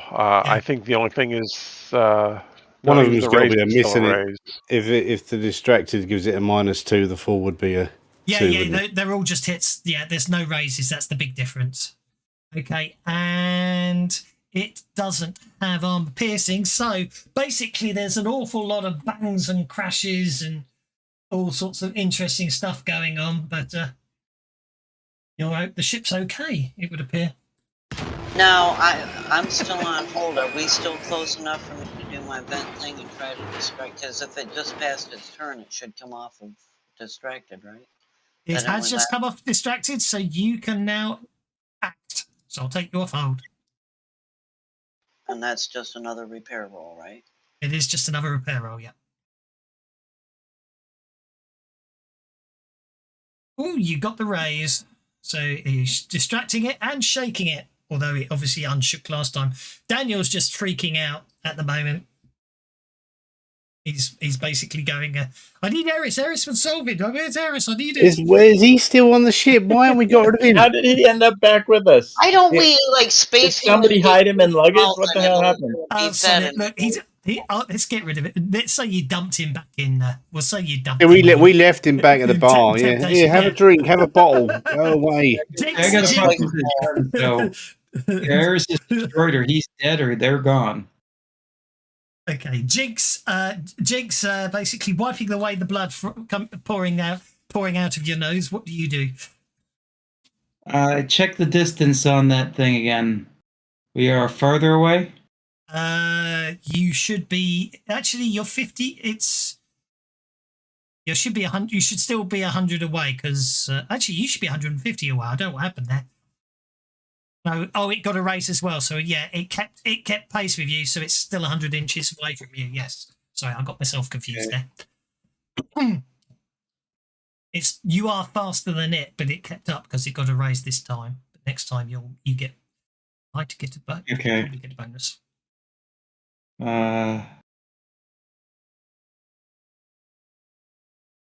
Do that. I will multi-action again. Roger is... No, wait. Doc is shooting, right? Doc is shooting. Okay. Try and boost trait on Doc. Why do I have wounds? I don't know why you have wounds. Okay. I didn't put it on. Did you take wounds from the psionic blowback? No, he was only shaken. Okay. Okay, so that would be with a raise. I will boost his. Yeah, but without the wound, it would be 8. So yeah, exactly. So that's a boost shooting on the Doc. And then I will try and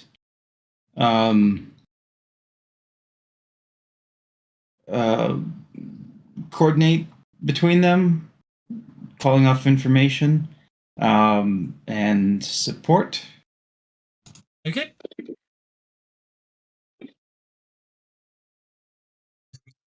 Ridiculous amount of dice to just get a 5 at the end of it. I gotta say, for that many dice, that's the weakest roll I've ever seen.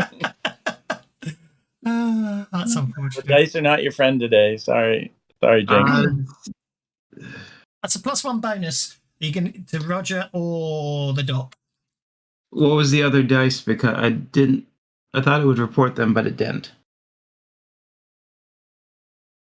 Oh, I know how to do it. Because I have walked through them, I can affect 2 people at the same time. Ah. Oh, that's what. Well, it did. It did an 11 and a 5, didn't it?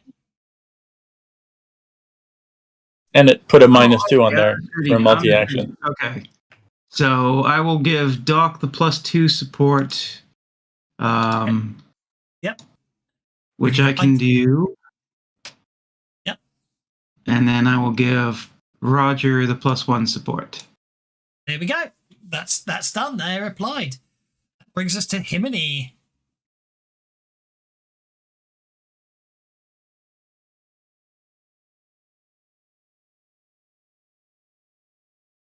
I'm very quiet. Himini's away from keyboard. That's fine. I'll put him on. Oh yeah, he said AFK. I didn't notice. I wasn't paying attention. Doc, you're up.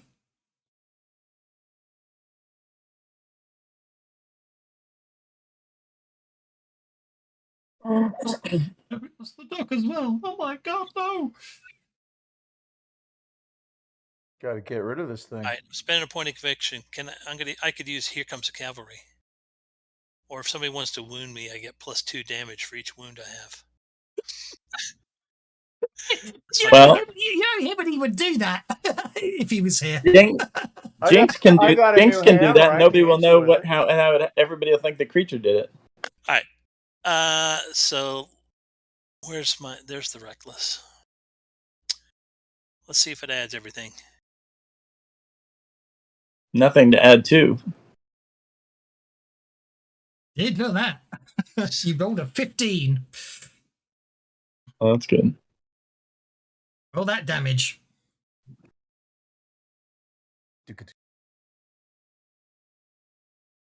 Oh, nice. I misread that. I thought it was 34 damage. Okay, it doesn't appear to affect it. Yeah. No. Doesn't he get pluses from +2 from Jinx?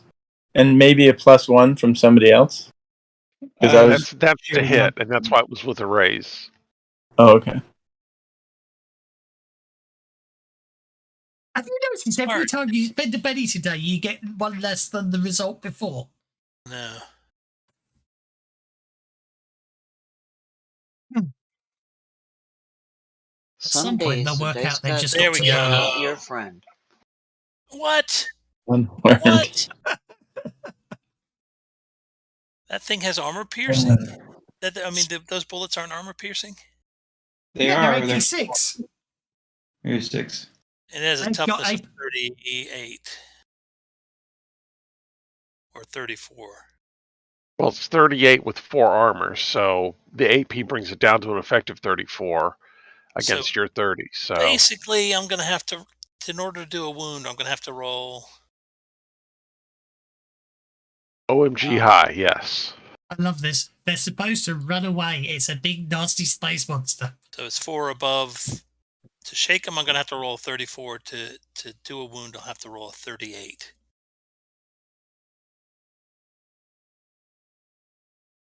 And average on this roll is, with the conviction, is 7 plus 9 is 16 plus 4 is 20 and a half.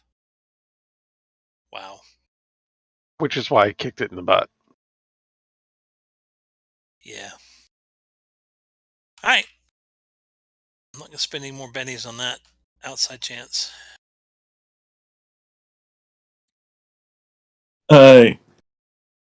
Linda's thinking she might play a card, villainous verbosity. Play to make an opposing wildcard lose his next action by gloating or talking about his master plan. And I don't know if you heard it, but Linda was muttering under her breath the whole time she was helping Jinx. And I think that when he did his psionics, some of that communications traveled to the poor creature who overheard Linda's thinking and got suitably disturbed and stopped following us for an action. Did you hear that? Did you hear that too? Kevin, can I play that card? I like your explanation. It doesn't have animal intelligence, therefore it does have a smarts. It's not very high, but it doesn't have animal intelligence. Therefore, I just love the stupidity of it. So of course you can. Excellent. Boom. So while Linda's helping Jinx recover from the attack by the stupid creature that couldn't possibly have psionics, but apparently does, she keeps muttering to herself with venom and emotion, and apparently it leaks to the creature. So, and I don't know if the creature loses its movement or just its attack, but it loses an action. So, well, it gets interesting because moving is technically a free action. So therefore, by that definition, it loses everything. I like the stupidity of that. I like the stupidity of it, but you gave a very rational explanation. Excellent. I agree. Okay. No, I agree. And then, of course, I'm still trying to help Jinx recover from whatever attack the creature did to him. And I think that's Linda's turn. Yeah. Okay, Deckard, you're up. No, you are right. It is down to Roger to run away. Deckard wants to use his hacking here to try and get more damage out of our cannons. I'd like to try to improve that. Right. Okay. Well, I will say you can. I like the idea. So, but we'll have to have some fun. So we'll say is yes, you can add it. You can bypass the safety protocols to increase its rate of fire. However, a critical failure will result in destruction of the guns. Oh, this should be good. And possibly bits of the ship. Okay, I'm ignoring the result. Okay, you got a raise. So the dock's on the guns. So I am going to say... increase the damage, right? Not his shooting. Yeah. You got a raise. So let's give you that. But not for 65 turns. There we go. Actually, no, yeah, well, that's... Yeah, guaranteed 4 damage. That seems reasonable for a raise. You know what we could do is if we fly near some asteroids and it chases us near some asteroids, you could blow up an asteroid and maybe have extra damage from the asteroid hitting it. Pieces of asteroid exploding into it. Works in this version of Savage Worlds. Thank you. In a lot of games, you can combine attacks to also increase damage. So, like, I don't know if you you could use your telekinesis if anybody has that to give the. What are you talking about? The creature has it, not us. Wouldn't that just be considered a help roll and just give the? Yeah, but it's only in some games. I know you can do it. You can definitely do it in the super games. I don't know if you can do it in this game or not. The only problem is you've only got one set of guns. Right, but is there anything else they could do to add to it? Like, I don't know. Roger will. Three tentacles that board the ship. Roger flies the ship. Hibby, there's a knock at the door. Are you opening it? Yes, it's a little tentacle. It's come over. Yeah, there's a stray tentacle at the door. No worries. Okay, new round. Jinx gets the Joker. Nice, Jinx. God damn it! That would be the perfect round. You can't. We might want to fly by some asteroids so that Doc can. Is it Tuesday? Yeah, so the Doc's on the guns, right? Yeah. Yeah, so the Doc can blast an asteroid and hopefully hurt the creature. Maybe that'll do more damage than just hitting it directly. I grab Roger by the shoulder, breathe heavily. I have an idea. It's dangerous as hell, but we got to get right in its face. We're not supposed to do really cool stuff like that. Make the asteroids move from time to time. Linda's concerned that the sonic blast to his head is cause knock a few bolts loose, or he's under the control of the creature.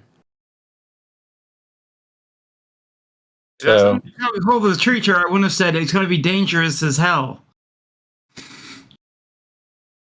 Well, what happened to you? I'm giving it up to you, but I got a plan. We got to get hella close to it.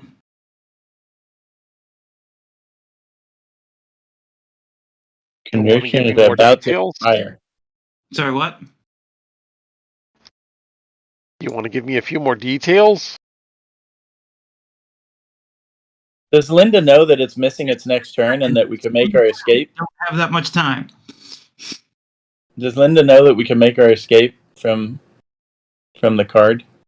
Well, unfortunately, because there's no atmosphere in space, no air, you can't tell that it's sitting there going, well, actually, what I'm going to do is when I catch you, I'm going to peel your skin off. It's doing all that, but you can't tell. So no. Okay. What a waste. Oh well. No, but the point is, it's not doing anything this round. Is the point? You as players know it, but your characters don't necessarily. But you maybe notice it seems distracted. I'll allow that, I suppose. Yes. So okay, fine. This better work. Okay, I think Jinx is going on hold, basically, isn't he? Because he's got the joke and can act at any time. Yeah, go ahead. Morgana, you're up. Well, I'm going to throw a monkey wrench in right here. Because this thing is really tough. Yep.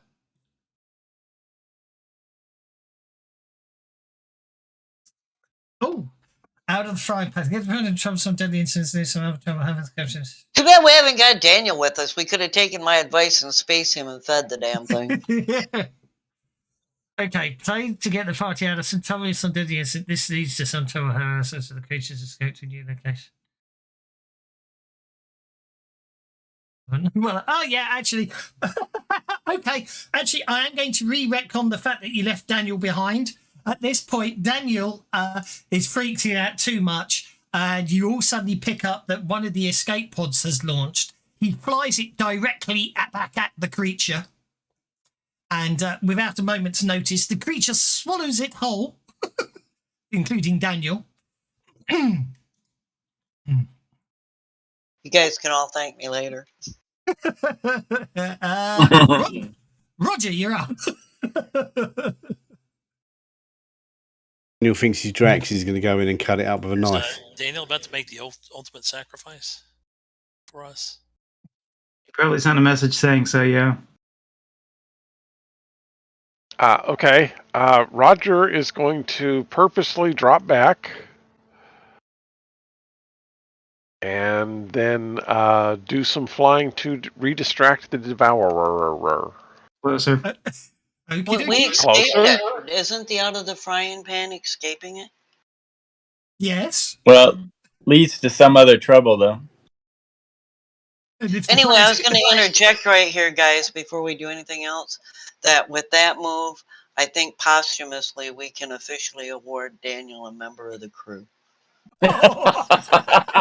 No, because he'd probably survive. Yeah. Can I drop back too? It sounds He's like he wants confirmed to be dead, right next to and he this can be a member sucker. of the crew. Yeah, you certainly can drop back 2 if you want to. There That's we go. why we say it's only posthumously. Himiny. It's only awarded posthumously. If he returns, it's unawarded. Yep. Resurrections nullify it. Oh, good. In that case, well, yeah, we'll go with that then. Yeah. Okay, that was supposed to be a piloting test to make it distracted, so that You it's must, less likely. you must Alright, have, we're- We're like really close to it. Yes, we are very, very close to it. All right, I'm coming off hold. Okie doke. Oh, this is gonna be great. I just want to see what Hopefully, at least Daniel might have given the thing an indigestion. Arcane spike. I know he's certainly given us indigestion. Go for it. Is my conviction still on me?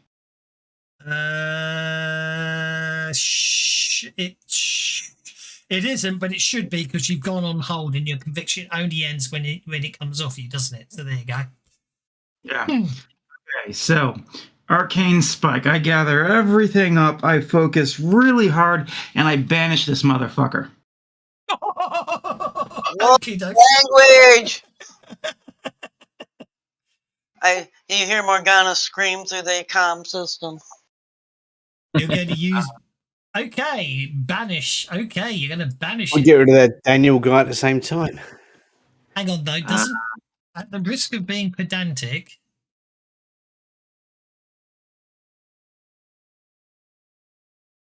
Okay. Banish sends entities from immaterial planes back to their native dimensions. This includes ghosts, demons, elementals, and similar beings. It makes an opposed roll again with its spirit.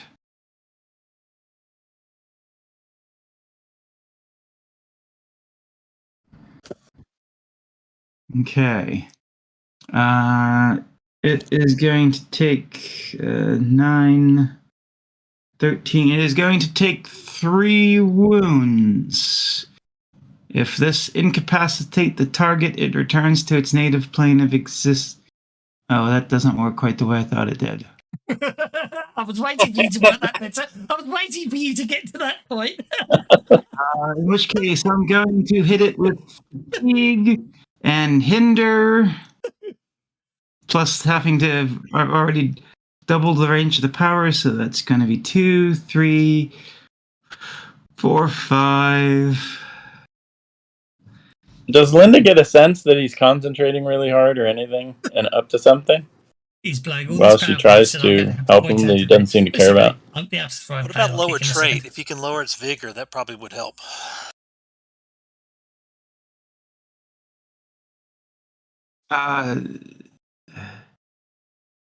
No, I'd have to try and lower its spirit, but it already was. Well, no, I was just thinking if you lower its vigor, its toughness goes down, right? A little Yes. bit. Not by. It goes down a die I can type. do that. I can do that on a different turn. The arcane Oh, okay, yeah. I see. is banishes specifically because I did the arcane spike. Right. Okay. Okay. Okay. You basically summon up absolutely anything and all of your power and everything, and I'm afraid to say nothing happens. Not even wounds. Not even wounds. I'm afraid it is on its native plane. I'm afraid to say. Yeah. I will check actually, because otherwise it's such a cool idea. I will check. I just need to Make sure. I'd like to know how anything natural in the world survives vacuum of space. We're in Star Wars land where you got space octopuses living inside asteroids.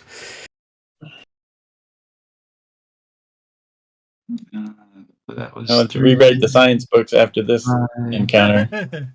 6, 7, 8, so down to 9 PowerPoints. Yep, fine. Yep, I'm afraid to say, yep, they are. I had to check. It is most certainly of this plane of existence. I'm afraid to say, but it was a damn good idea. It's not a Manitou of some sort, or is there a Manitou inside it? No. It came from. Maybe Daniel was from a different plane of existence, and you sent him back. It actually comes from the same planet that the Skinnies did. That's why it's out of the belt. But anyway, in the meantime, someone did plan out the frying pan, and it gave us a very good way of sending Daniel off. And it would have been very good, but unfortunately, it was going to happen on the Devourer's turn, you see. Unfortunately, of course, Roger has decided to drop back to be in close proximity of the Devourer instead of flying away when it's going to be on the... tokens go on top, don't they? I'll just do it like that then. Meant to be the nuclear explosion. Well, that's the fire. Tokens unfortunately go on top of images, and yeah, so it's meant to be basically it explodes in a spectacular fashion. What's exploding? Oh, the creature explodes? That life pod. Yeah. Oh, the life pod causes it to explode? Daniel. You're not sure what Daniel did, but Daniel causes a bloody big explosion in space. Oh. Wow, he actually did something. Okay. So it is definitely posthumously. So did he take Eris with him? No, I think he's got Eris. No, Eris is in my pocket. So what I do need is a piloting role as the chunks of the Devourer fly everywhere. I'm going to say he overloaded the engines, causing a small thermonuclear explosion. Seems reasonable. It starts horror. I would have just absolutely fallen out of my seat if that had been a crit fail. It was a ghost rock bomb because, of course, the creature eats ghost rock. He ignited the ghost rock.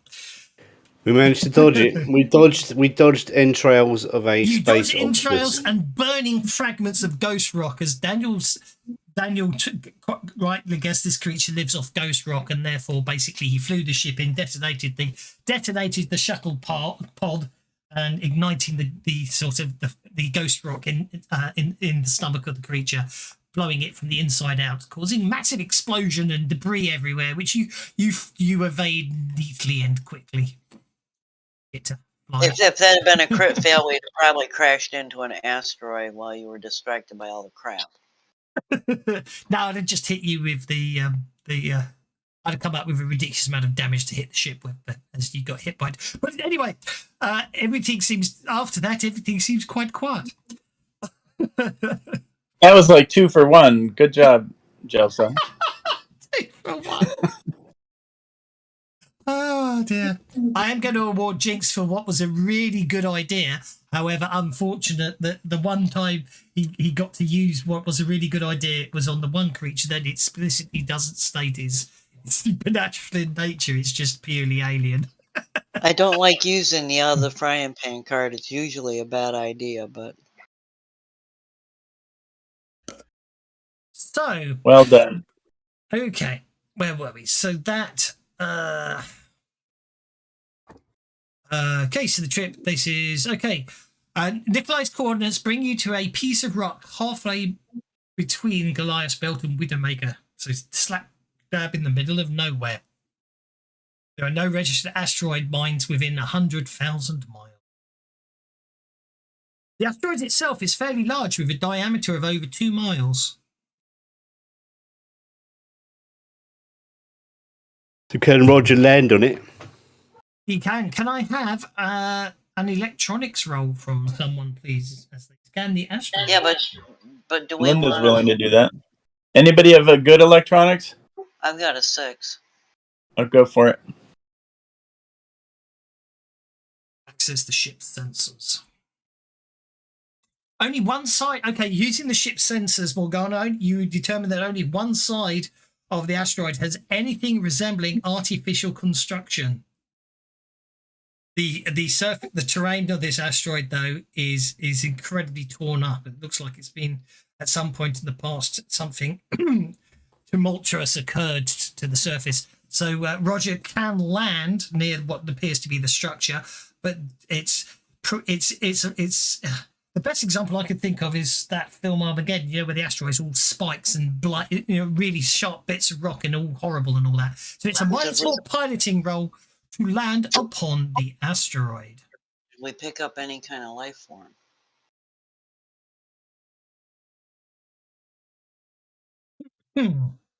He rolled it just before. Well, that's a one-way trip with this ship. He wants to spend a penny. It's okay. It's just that automatically damaged the ship. That's all. It's a guaranteed wound, which means someone has to repair the ship. But yeah, Roger lands the ship, barely avoiding all of the stuff. Roger is not going to damage his ship. Yeah, you best not damage my ship, Roger. Not to mention Morgana would be pissed.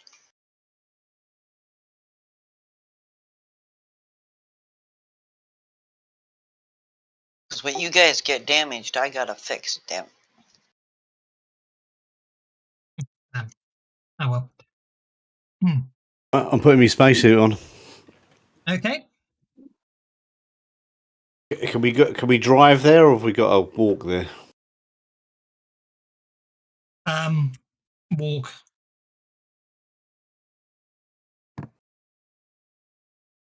The asteroid.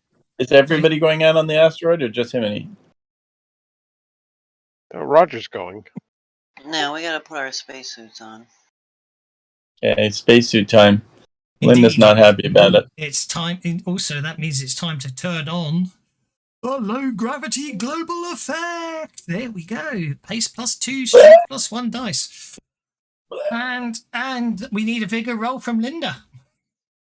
Yeah, Linda may not put her spacesuit on if she doesn't survive vigor. Let's see, where's vigor? There it is. She survives, I think. Oh, you don't get to roll. You just automatically suffer a point. You automatically suffer a point of fatigue. Oh, to say. Sorry, so long since we've been in 0G, I forgot. Oh, you just did it too. There we go. Yeah. Okay. So basically, after Linda finishes, basically, as the gravity turns off and you land on the asteroid, it's very low gravity, but you know what I mean. And Linda finishes her session, her adjustment session. She can put on a spacesuit if she wants to. She runs to the washroom first, and you hear some ugly noises, and then she comes out and puts on a spacesuit, though she's not very happy about it. Indeed. The asteroid does indeed hold ruins of some sort, but they're in abysmal shape. I need a smarts check from Linda, please. Here we go. Roll high. She can Benny that. No, you don't need to. You got us 4. That's all you need. Okay. Okay. You do. It was a lot. It's they're in a bad way and they're in abysmal shape and all that. But yet again, they do seem to match the same structures you saw on Nemesis and also on the Black Cities back on Banshee, and the other interesting structures you found on other asteroids. They all seem to be the same style of architecture. Okay. So this seems to be part of this seems to have been affected by some sort of alien infestation or alien migration, or she doesn't know. What Nikolai told you is the belt is the remains of a planet. Oh, okay. This is if what Nikolai said is the truth, then what actually is the case here is that you're a piece of a broken planet. yeah. So this structure. So we Find have an part of old the pizza surface. parlor that's still We have part working of the if we're surface lucky. of the planet. Is that Pizza. this is like part of surface of the planet where they built buildings, or is that's the it theory. internal? That's the theory that basically this building has survived the destruction of the planet. If that's the case, then all of these structures you found up to now. How did I do what? Very confused now. What did I do? So Linda's going to take a closer look.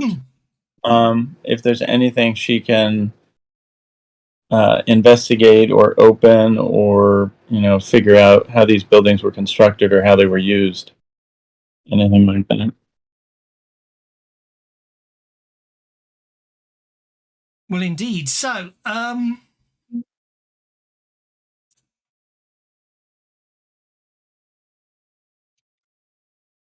well, okay. So basically, you're going to have to get out there and start exploring the ruins. Oh, the global effect. I need. What do I need? I need anyone who's exploring the ruins. You can each spend an hour out there looking for the first hour of exploring the ruins. You all get to make a notice check. -4, just so you know what the penalty is. I already equipped my spacesuit, so I'm already. Notice check -4. There's a little global button up here. So you click on that. That lets you set up effects. There's a global and affects everything on the corner. Notice check -4. That sounds hard to succeed at. Oh wait, I didn't put in the -4. Mine will only be a 1. I didn't either, but I think it's pretty obvious. Oh, somebody! Oh, bummer. That's okay. It's only the first hour. I think Linda's going to spend a penny just to get things started on that. Try that again. Notice. I spent a penny and got an 11. Yeah, we're 9 rather. Oh, that's good. So that's good. With success, with that success, Himini locates a partially collapsed tunnel at the base of what was once apparently a massive tower of black rock. However, you reckon it will take quite a few hours of strenuous activity to clear the rock. What's the air supply on a spacesuit? About 14 weeks. What do we need to clear? Low G and like my strength is like 12 plus 2 or something now, isn't it?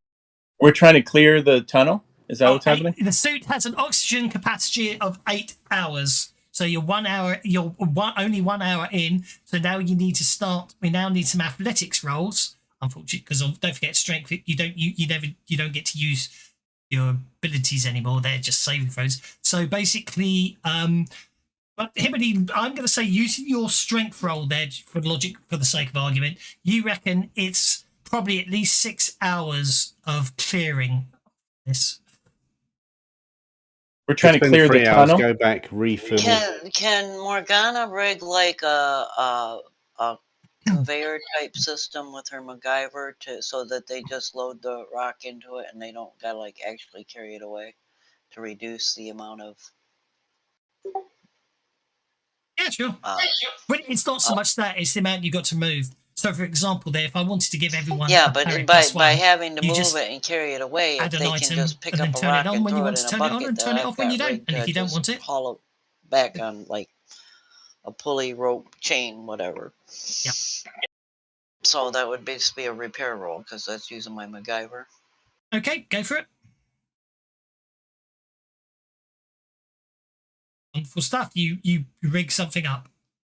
So let's say you've got 7 hours of oxygen left in your spacesuits. Linda's already moving. Already started clearing the rocks. What about the rest of you? Well, that's what I did. I was rigging it up, so all I gotta do is. That's fine. Yeah.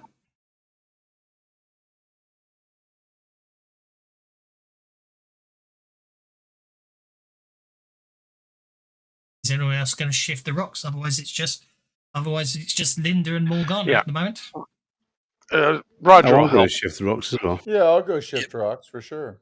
It's athletics rolls.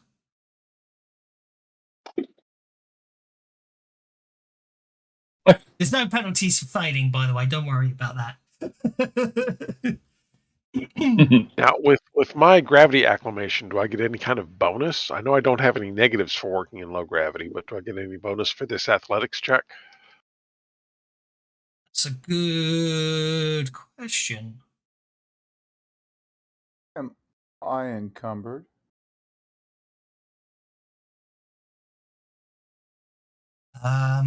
Activate your spacesuit. Oh yeah, I see what happened. No, I'm just forgetting that everyone's meant to have a -2, so I'm just going to say you get a +2, which gives I'll give you a +2, and because everyone's meant to have a -2, so that's okay. So you've got 1 success from Morgana, 1 success from Hemini, 1 success from Roger.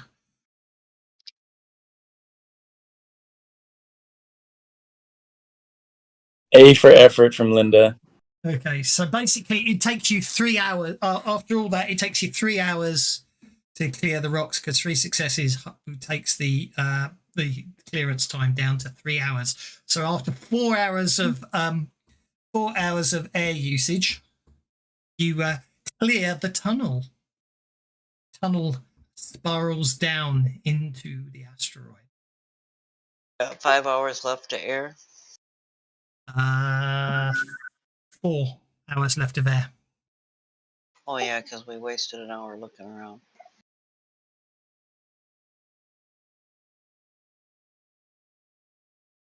Okay, let's investigate. Linda's hot because she's fast. She really wants to know what the hell's going on with these things. This lost civilization or lost technology, whatever it is.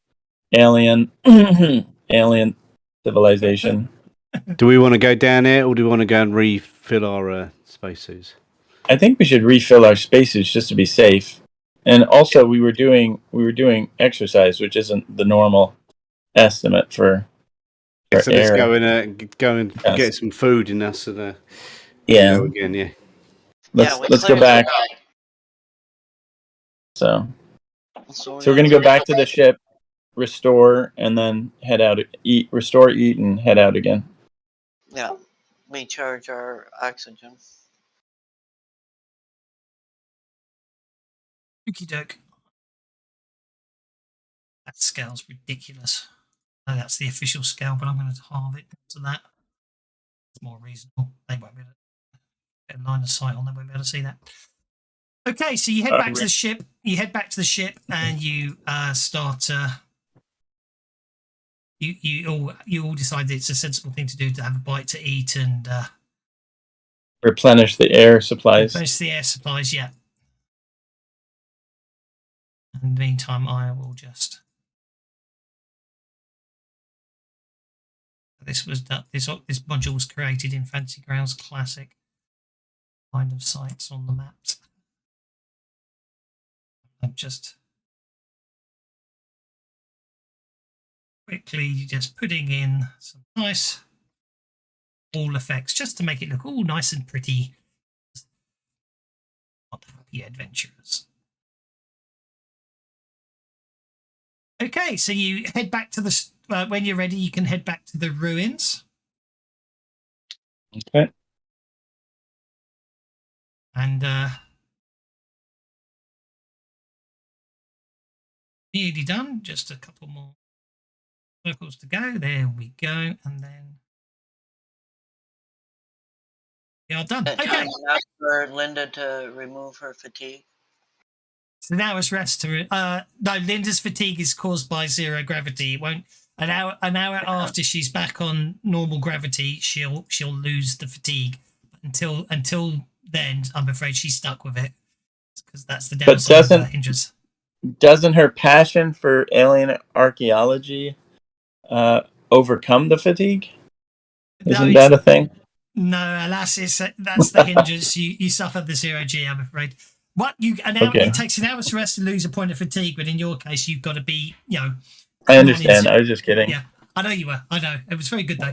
So you head back. The tunnel spirals down into the asteroid. The walls are segmented and ribbed protrusions at regular intervals, fueling the feeling of descending into some vast worm-like being's maw. The floor is lined with a layer of dust that you suspect has lain undisturbed for millenniums. Linda is trying. Oh, sorry. Linda's taking notes and trying to record things with photographs and things from her recorder. She actually will do that, but then she'll jog back to the front of the group or toward the front of the group to try and catch up with everybody. But she's trying to take notes on the way down. Okay, a short distance into the tunnel, suddenly there seems to be, for a second, there seems to be a strange glow, then it fades. Everyone please make a spirit check. Oh boy. Let's see. Spirit schmerit. Wow.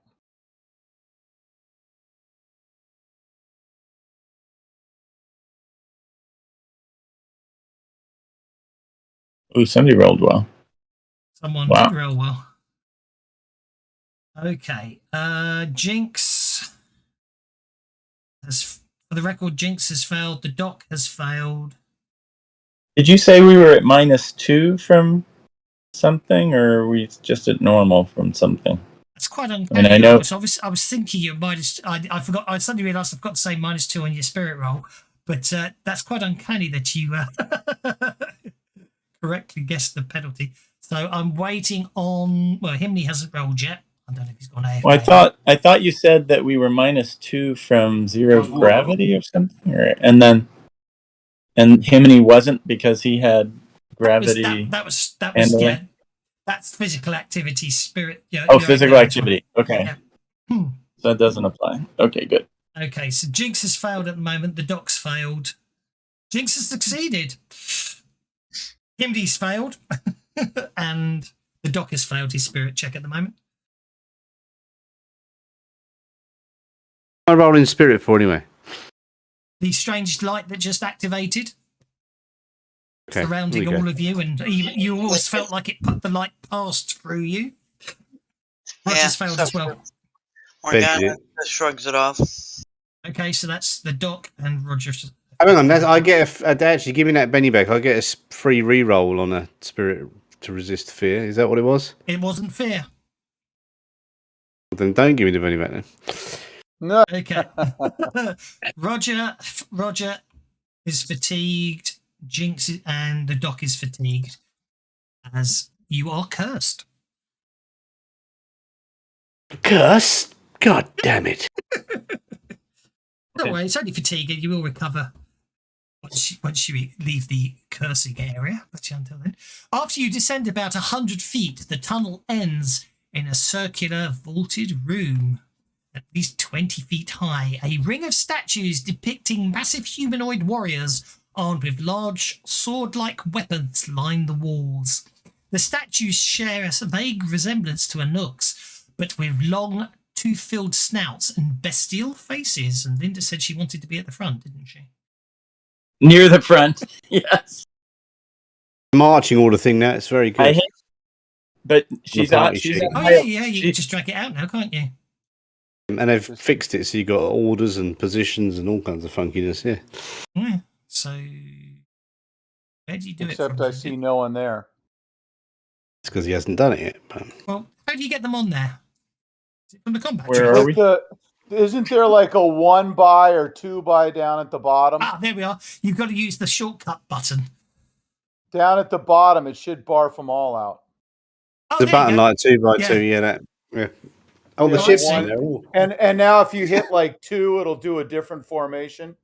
Yeah, I see. Oh, I see. And then if I hit delete and then you can rotate it and put the arrow, which is the front. Yeah, and the rotate Where are you guys? The arrow, and then the thing is that you see the little green face there. Yeah.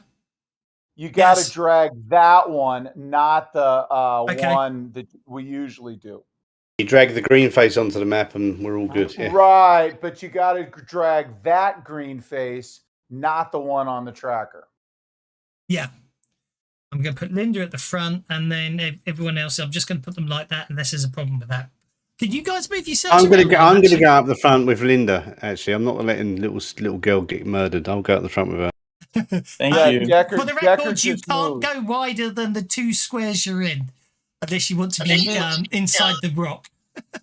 No, I was doing that to prove. You asked if it could be done. I know, I know, I know, and I was just saying, you by all means move yourselves out, but the final, when you rearrange your party order as you see fit, but you can't be more than two across because of the width of the tunnel, is what I'm trying to say. Did you share the beyond? Oh, sorry. And then you can also set like the watch order too. See how they're the zeros? If there's Yeah, like so it's on the party sheet on the order tab. They've done it.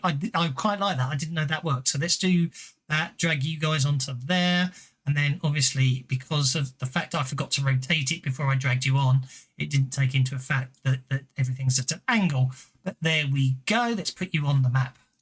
Aren't you lucky? Oh, nice.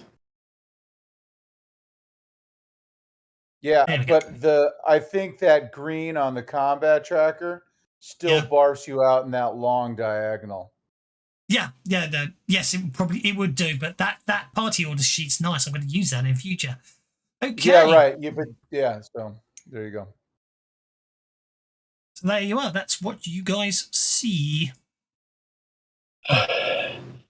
Well, Linda goes over here to take a closer look at one of the statues. Is there dust or any? Oh yeah, like the whole place is covered in a layer of dust. Okay. Linda's inspecting it very carefully and then gingerly starts wiping away some of the dust to see closer if it's the same material that makes up the tunnels or something different, and just starts examining the statue in more detail. In the center of the room is a pedestal about 4 feet high and 2 feet in diameter. 4 feet high, 2 feet in diameter. Okay. Correct.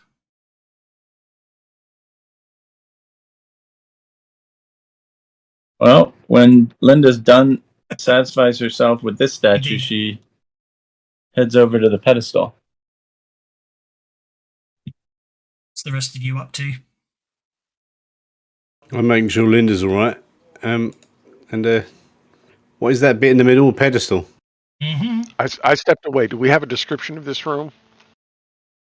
There is a map that should be on your screen. Yep, the room is circular, a vaulted room.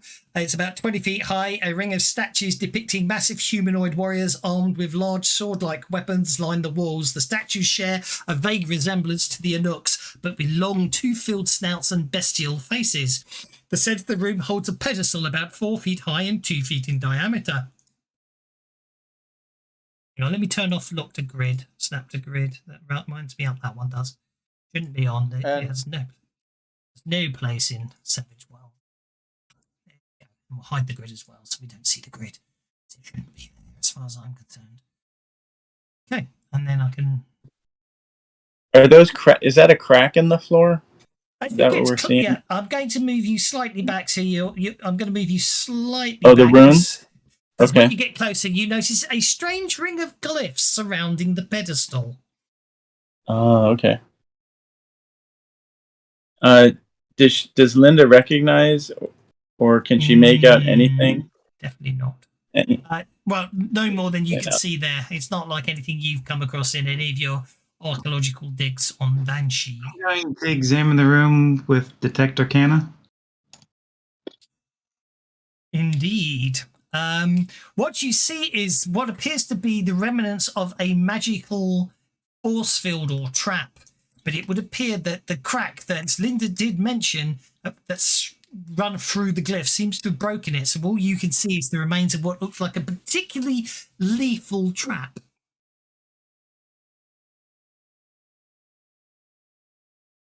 Does it look like it's facing inwards or outwards?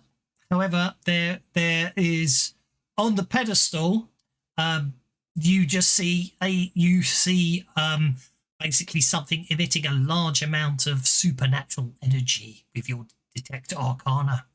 for the eyes of Himini and Linda, who are just looking at it normally, there's a amulet with a single large red gem in the center. Similar glyphs to those written on the floor cover every exposed facet of the gem. Smash it. Look at Himini. It's like whoever has that impact hammer. I've got axes and Here brute force is and how they make sure. Linda that walks they have around to taking a not recording destroy- of all the glyphs and also the glyphs on the pedestal. At last, here is the point where I thought, well, there must be something. And I then forgot. she ends up back where Not she destroyed. started. That's why they have to. That's how they've written So it. she's trying to Hellstrom, make a record of this strange artifact. which this lot won't. So it gets really interesting. Okay, no problem. Smash Jinx, it. Jinx is backing off. What's everyone else Is up that to? back away cautiously? I'll just stay up here in the tunnel and watch for anybody, you know. That might what have I got to do to smash it then?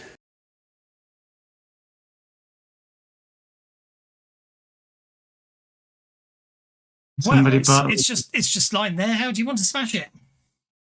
It's Look at it. glowing. Does Linda have any sense of why it's glowing It's not or glowing, anything Linda. like that?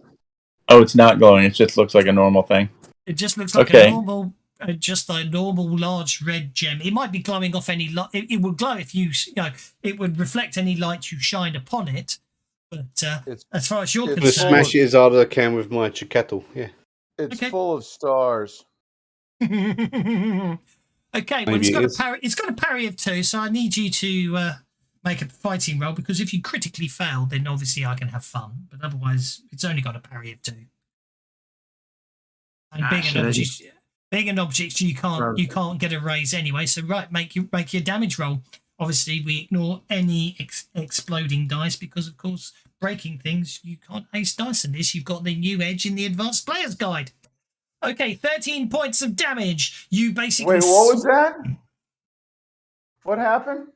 Savage Pathfinder has a new edge where you can But we haven't got get a that book, raise so on the damage. what happened when I smashed it? Nothing. You know, Wait, I would say I would reference the bit of the axe comes from Lord of the Rings when Gimli tries to smash it. You know, he brings the axe down and basically the amulet is not affected in any way, shape, or form.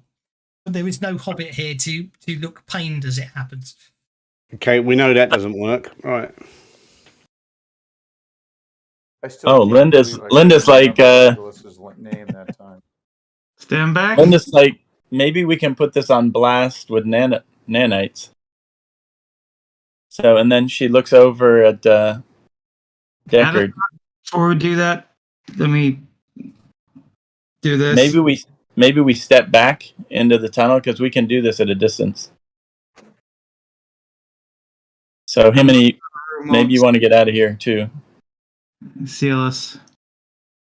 There it is. How many guys? 1, 2, 5, 6, 7, 6 other people. Deckard, you want to help me blast this thing? Just a Yeah, minute. sure. I just didn't know. I wasn't going to step out of turn here, but Just a minute. We're not really in turns at the moment. Well, we don't Yeah. know what you're doing. As far as we know, you're doing nothing.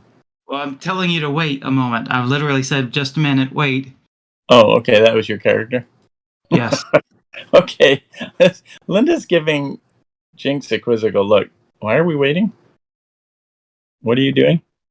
And what's I'm happening at ready. the other end of the room? Jinx, I- what did you do? Boosting everybody's spirit. Something bad is happening in the room. now it's a party. Uh-oh. Hey, Doc, you better get out. You better get over here. We need a choke point, and this tunnel is going to be it.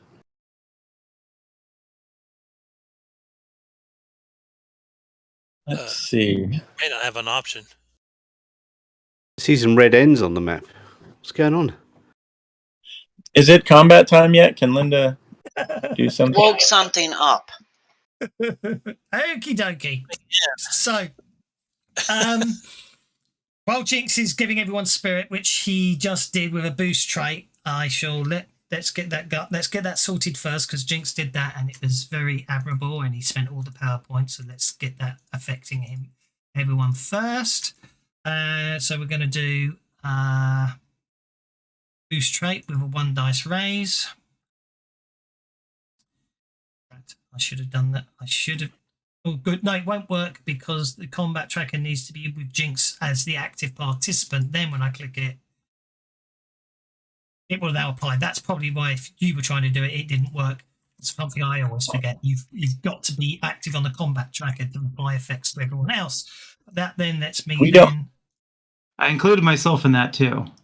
We don't have cards yet. Apparently, is that what I'm seeing? We don't really have cards yet. Yeah, no, because I'm being nice and saying Jinx got to do that before combat starts. Okay.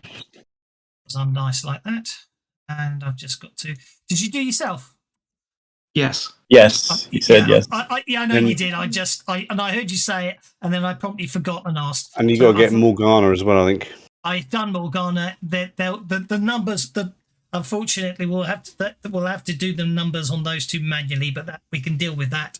So that's my mistake, not anybody else's. Okay. Basically, coal black entities with phosphorescent green eyes emerge from the statues and attack.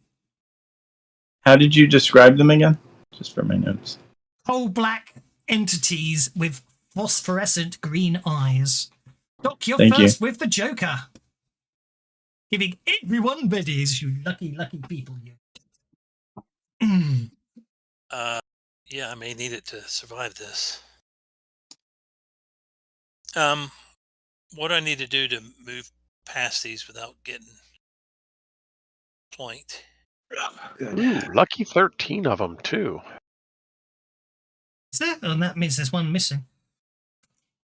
Oh, why did you mention that? Well, because it was lucky number 13. I'm gonna. Where's number 10? I'm gonna try and blast the one right in front of me with my shotgun. Deckard, I think we were too late. Bad things are happening. I think we were. It is what it is. Who's the MB? Oh, that's a area of effect. We'll get it. That looks good.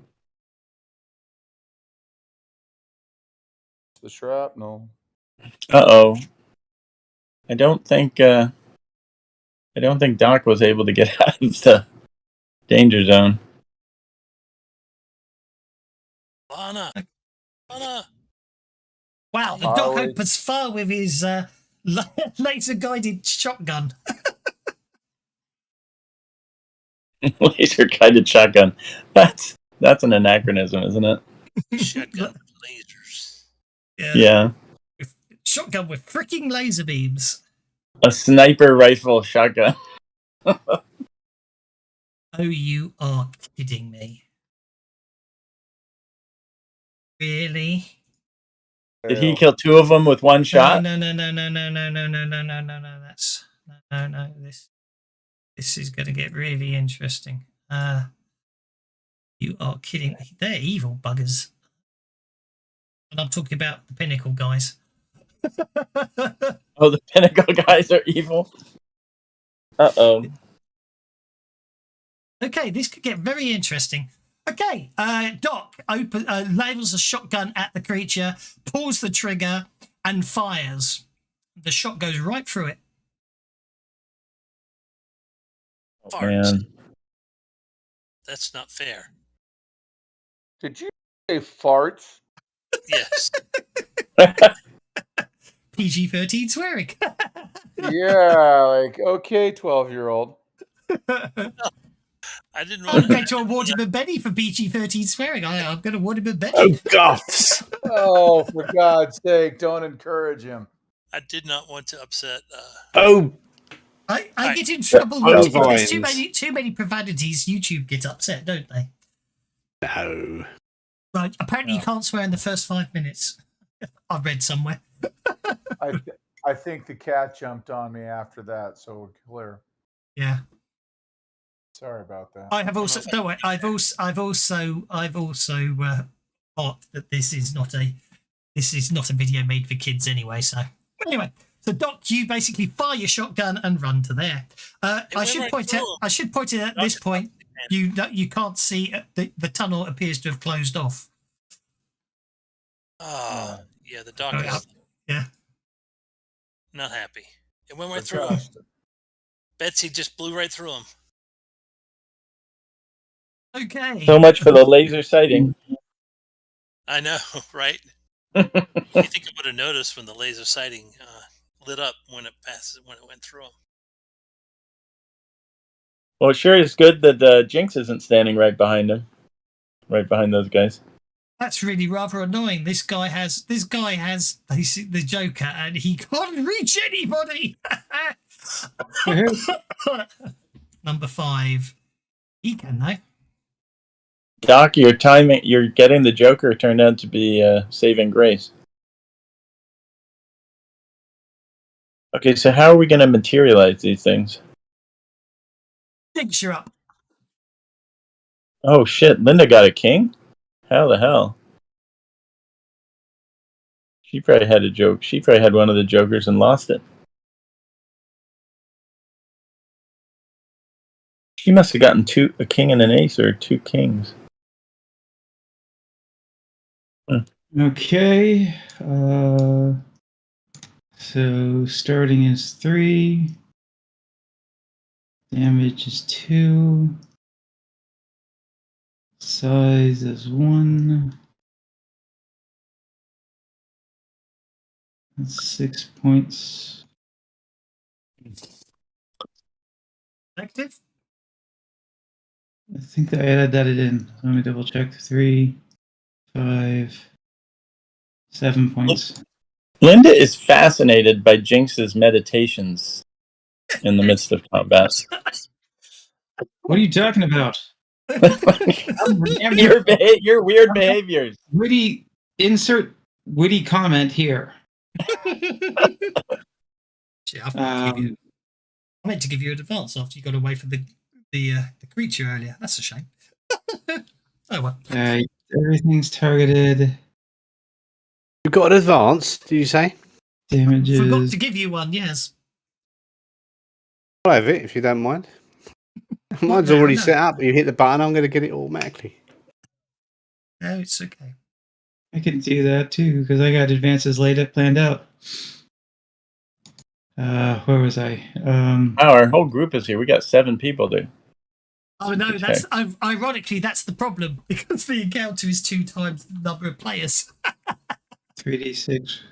Oh.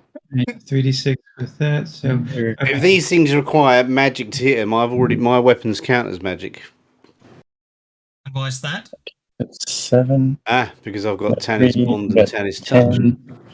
Fair enough. 10. Okay, you hit all but one of them. 9. All right. Hopefully Jinx gets out of my way Hang for on, this actually, week because I haven't got frenzy yet. Let me before you roll too many. Let me. Okay, pausing. Into a hit. Okay, keep going. I just realised you're hitting an area of effect, so you actually do hit all of them. So keep rolling. I've turned one of the misses into a hit. That's all.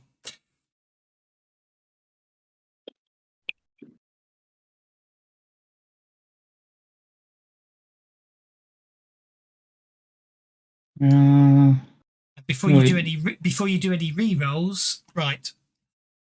Is that how many did I hit? 1, 2, 3, 4, 5, 6, 4, 5. So one more roll. How do you target people again? I'm sorry, I was control. Click. Okay, so select your target, then control click the target. Thank you. The other I was on the wrong keyboard. I'm going to because you've got so many in here. What I'm going to do is I'm obviously automatically going to incapacitate the ones you've incapacitated. That's logical. Yeah. And now that leaves what basically that leaves 3 left, and currently 2 are shaken and 1's unharmed. do you want to re-roll the first shaken one? Because you No, the only one I'm going to re-roll is going to be the one that is unharmed. That's fine. So I'll apply the shaken, so now you can do the re-roll. It's just because Fancy Grounds is a bit finicky on where it does the re-roll, so you've got to sort of cleverly apply everything, if that makes sense, in the right order. He's staying unharmed, I'm afraid. If you want to roll again. No, you should be shaken. Toughness 6. I hit 6. Now the only one I was re-rolling was Nalek 6. I tell you, I tell you why that's my mistake, not yours. Even after I applied it, it's gone and put it on the front one again. Ignore me. Yeah, he's shaken. So even after applying them, it still re-rolled it to the first one hit, not the one I applied it to. So I don't know what's going on there. But anyway, I can sort that one out. So that's fine. So what you do is you destroy 3 of them and shake 3 of them. Right. I'll let you end your turn. And it's Linda up next. Gonna move. Good. Linda is going to cast Deflection. They're shaken. I will move away from him. On the whole party. And she's casting it with the addition of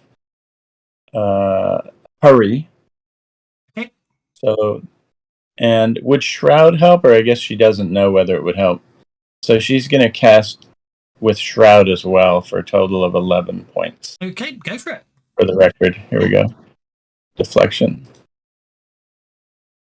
That's going to help.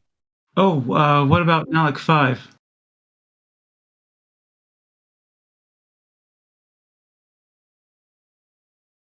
So that looks like it succeeded as far as deflection is concerned. He didn't get. Did I miss somebody? Or are you talking to Kevin? I'll shake him just for the sake of argument because I don't know what happened there. Okay. Fair enough. And then what happened there? I'm sure he was targeted. Okay, so you are casting deflection. Oh dear, of course. You removed all the targeting before we applied it. I'm sorry. Let me do it again. I can target everybody again, I think. Because you got. Can I do it with this button? Is it targeted? Yeah. Not targeted. Yeah, you just have to. Hang on. Target friendly. I can hit the friendly button. Okay. Yeah. It's not doing it? No, hang on. It's probably me that has to do it. There we go. Target friendly units. Yeah, okay. There you go. I'm not sure. It has a faction friend, but it didn't do anything. Yes, absolutely. Well, it should have worked. Okay, so you got a 6. You did deflection. With success, do you want? I'm assuming you're going melee deflection, aren't you? Oh, I have to choose. Yes, melee would be good. Yes. Okie dokie. Now that's very interesting. They don't I'm sure they do. No, they and do just for information's sake, I added Shroud, which slightly obscures everybody, and I added Hurry, which gives everybody a pace +2. So people have a little more movement. And then Linda backs into the backs up a few steps. Shroud slightly dims the target, so they suffer a -1 penalty against one's stealth rolls. Okie dokie. Don't end your turn yet.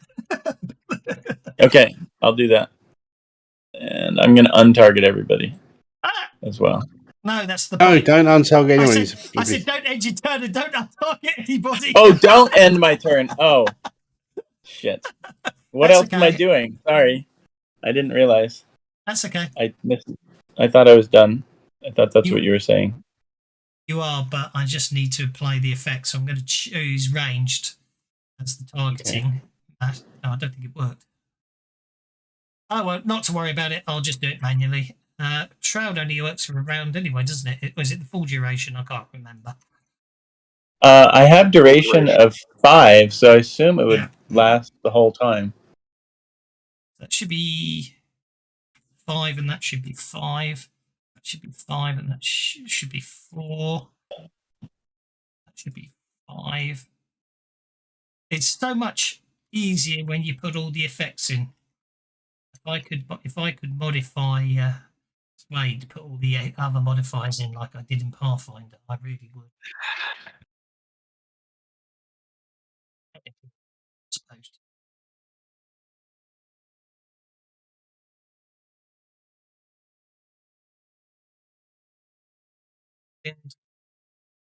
Okay, now we are okay. It didn't work anyway. So number 13 is going to come down here and attack. Roger. Didn't get shroud. I did. Who didn't?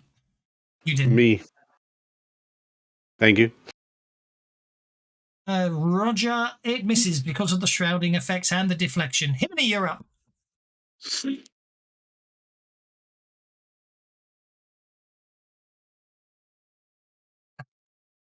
Clever repositioning so sweep doesn't affect the party. I like it. Just in case, I don't want to kill my teammates, do I?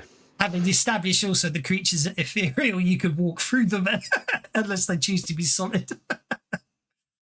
Oh, that's going to be good. That's a hit and a hit. Roll for damage.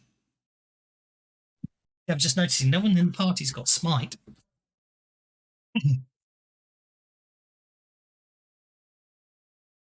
Bit of a pain when the bad guys can only be hit by magical weapons. I've got magical weapons because I've got that tennis touch thing, so yeah. Yeah, I know. That's why. Because I'm using my groovy weapons, I'm all right. I think you can do it with an interrupt, but it's difficult. Sorry? I think you can do it with timing and an interrupt, but it's difficult. I know what you're saying.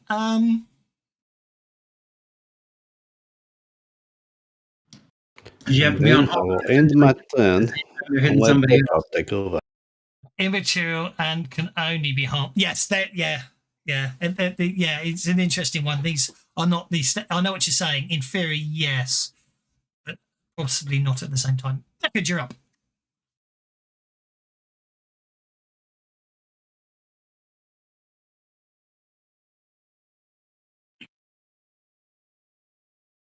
Did Himini actually succeed in killing some?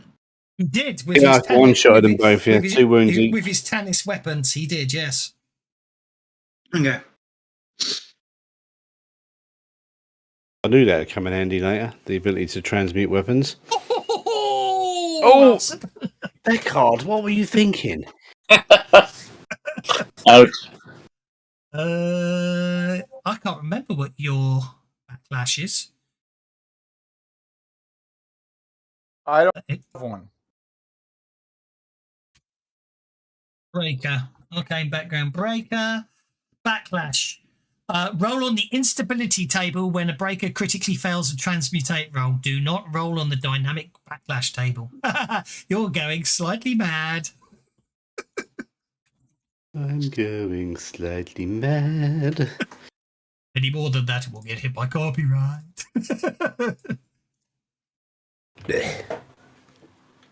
Parody.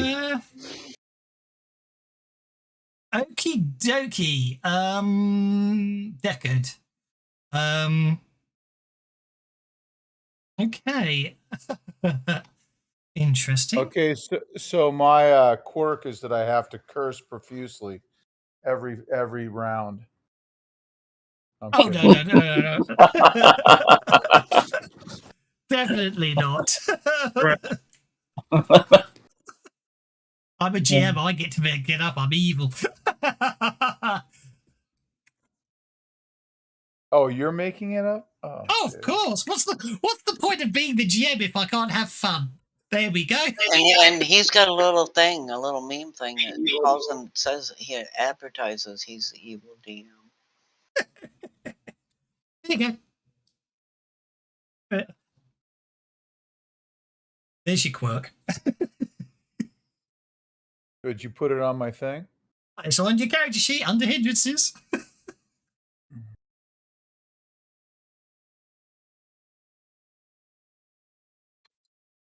Ugh. Oh, the faction friend is not a targeting button. It's just showing what Linda belongs to. That's okay. There is a target friends on the target friendly units button on the GM map, but a little flag. Oh, there is on the player map as well. It's a flag. There is? Yeah, it's the flag. Yeah. It's there's a little arrow up by on the right of the name, and it drops down a little bar, and then you got the clear targets, Morgana, yeah. target friendly. I knew there was something Does somewhere. Does Morgana know They should put it in the combat tracker as well. Does Morgana know that ordinary weapons won't work against these things? No. Did see the shotgun do nothing. No. Oh, well, yeah, you did see the shotgun do nothing, I suppose. Then Morgana's just going to back the hell up. Okay. You guys can handle this. You basically you get to you walk up the corridor, and then basically you get blocked by what feels like solid air.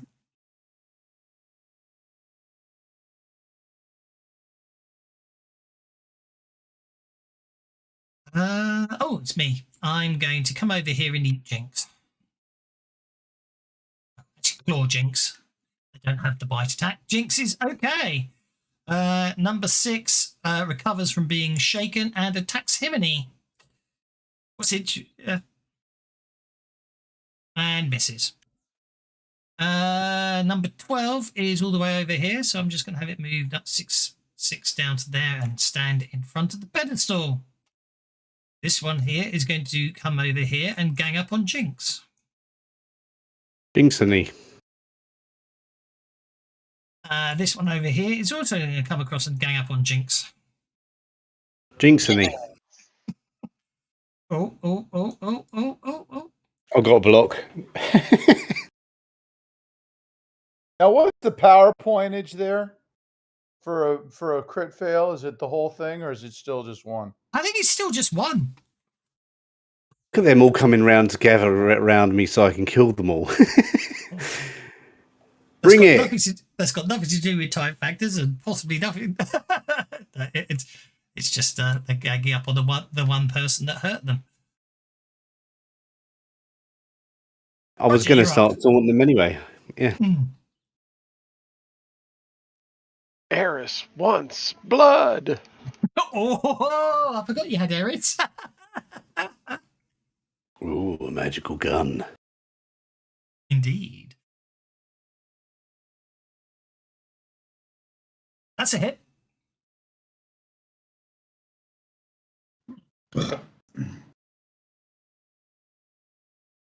That's 2 wounds.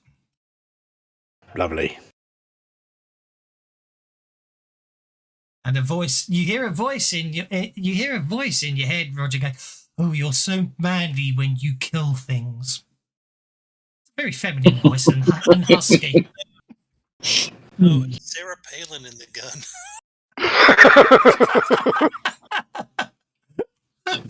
Throw it away. Okay, Himini got the Joker, it would appear. Hee-haw. Now, can I do multi-action sweeps or not?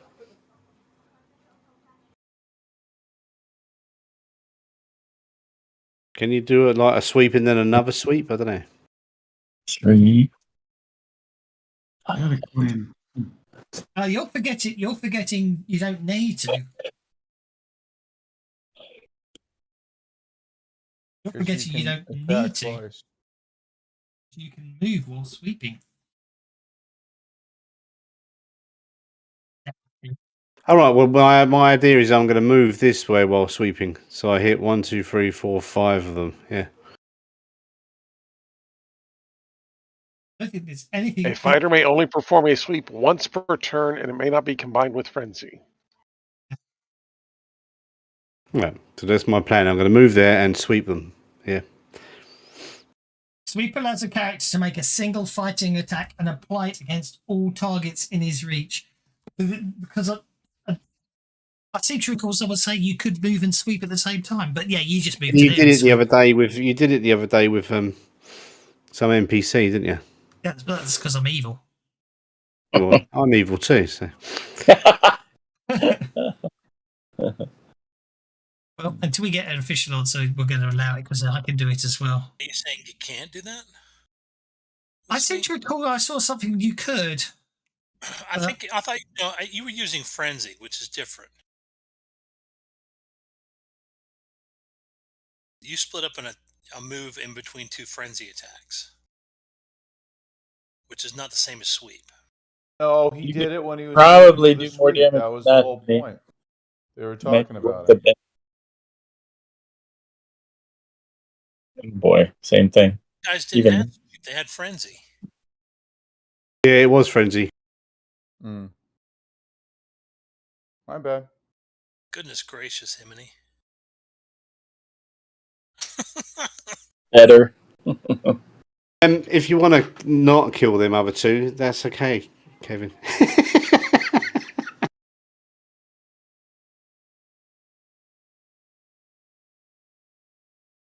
Basic rule of the game is actions are resolved simultaneously, not sequentially, which is the point I recall. However, the basic understanding of the sweep page, it turns out that you make a single fighting roll in your turn.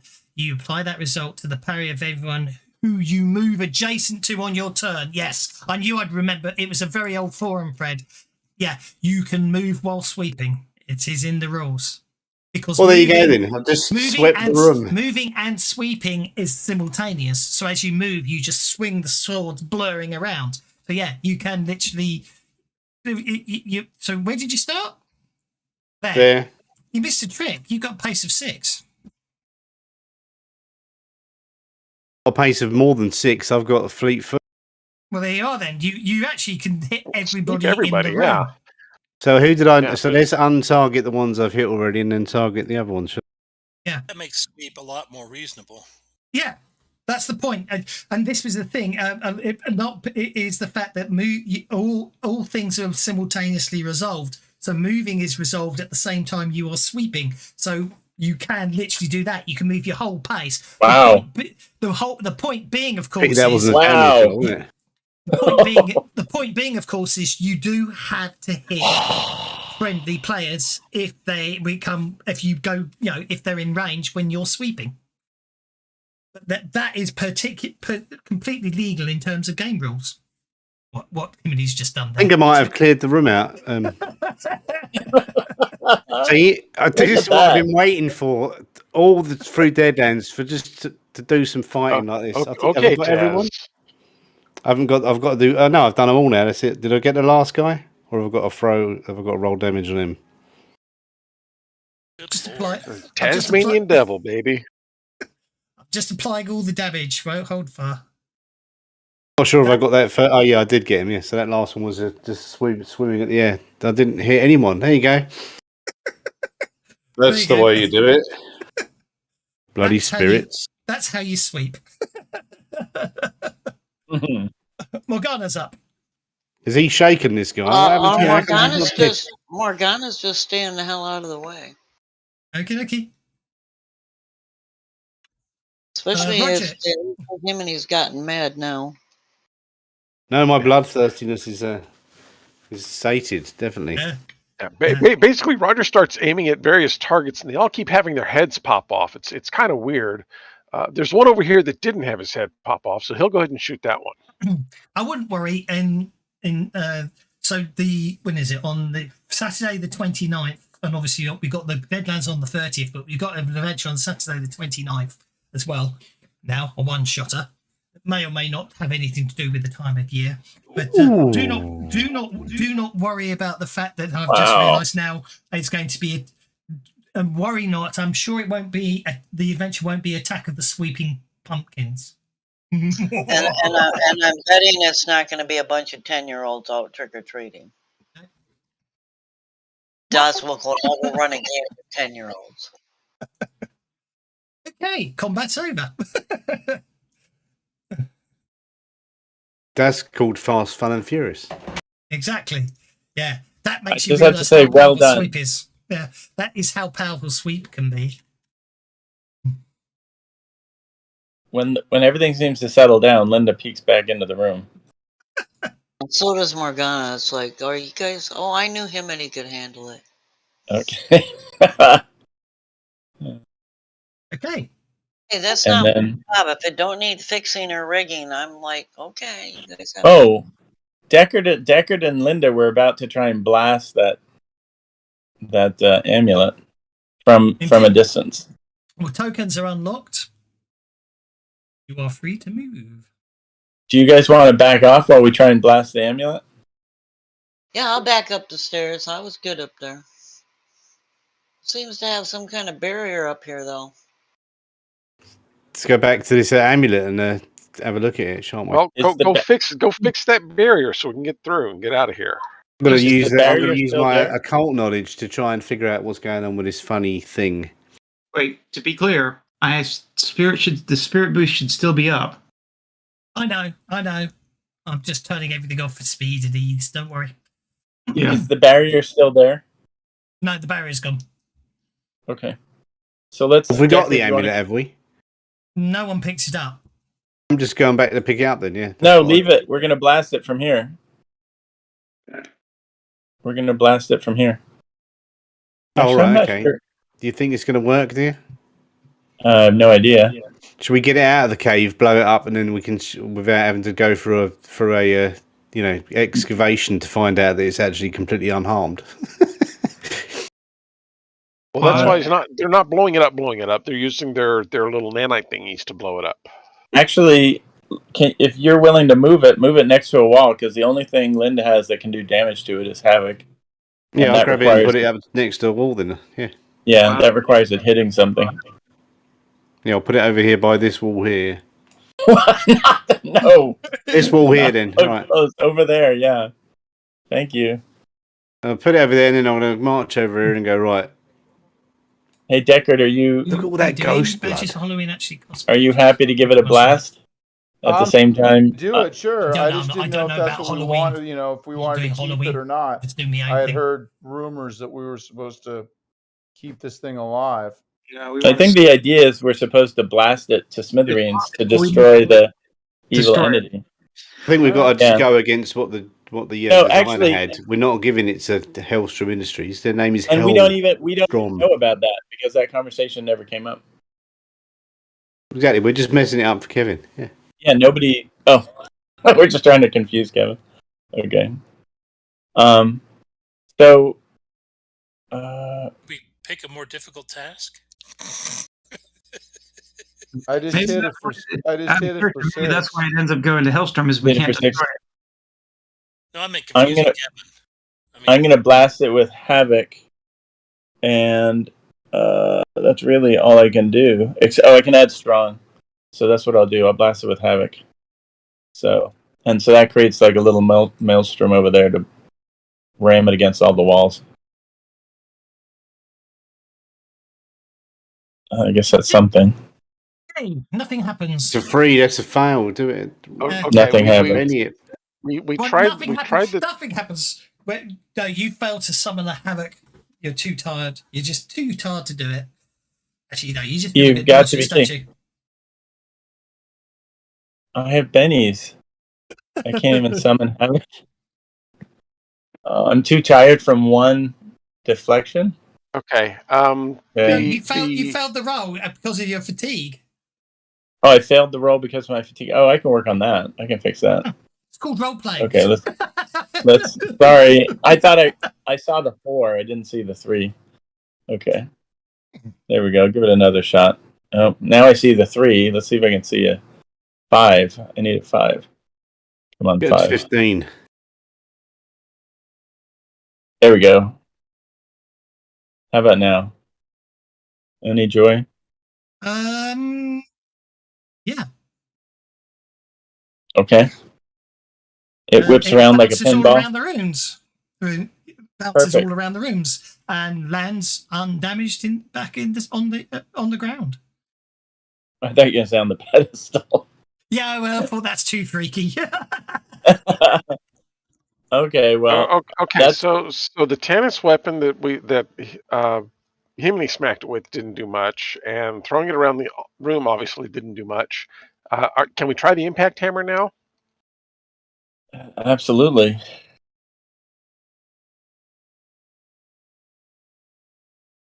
Go for it. Well, I don't have it. You guys are doing all this crazy weird stuff. Who's got an impact hammer?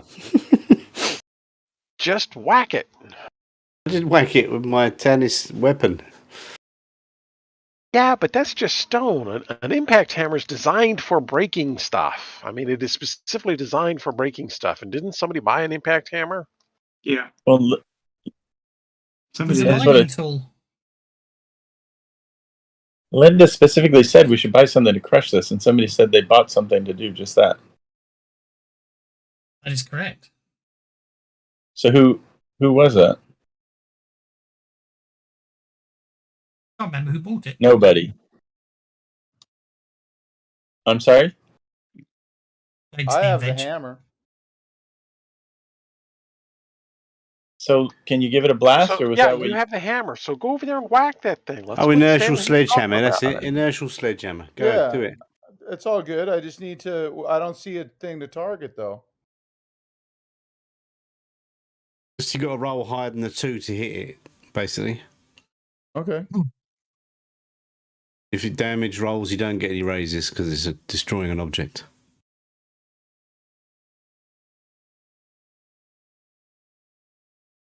Oh, for fuck's sake! Where's the? So it's a fighting roll, isn't it? Or is there, or has it got stats?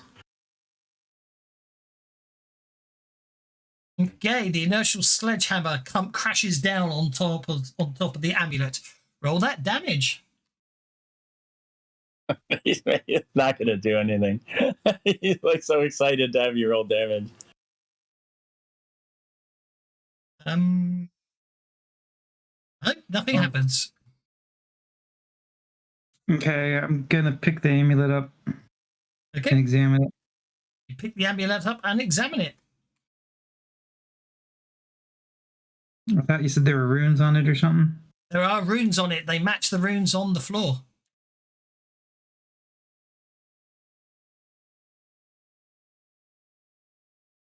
Maybe we need to destroy the pedestal. Maybe no one knows how to destroy it because the guy who wrote the adventure didn't think that into it. Put it on the pedestal. Okay, you put it on the pedestal. I want to see this thing destroyed. You'll need to make me active combat. I certainly will. There you are. You are now active combat.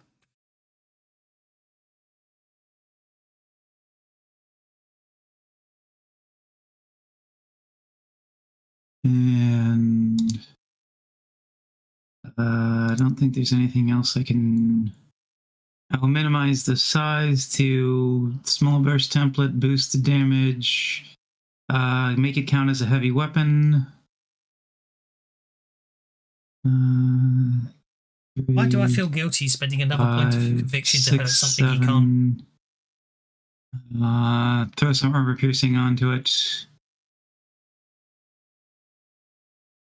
Fuck it, we're gonna go all out. So 6, 8, 10 points. Are we figuring out that Jinx telling us to stay away or anything? Are we figuring out he's doing something? Try something. AP 6.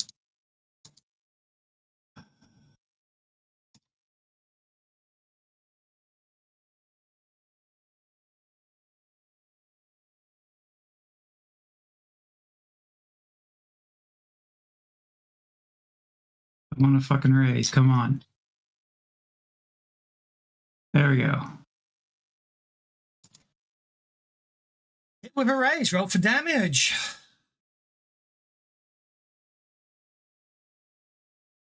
There's also a heavy weapon. It also counts as a heavy weapon in AP6. AP6 heavy weapon. Okay. Is there any?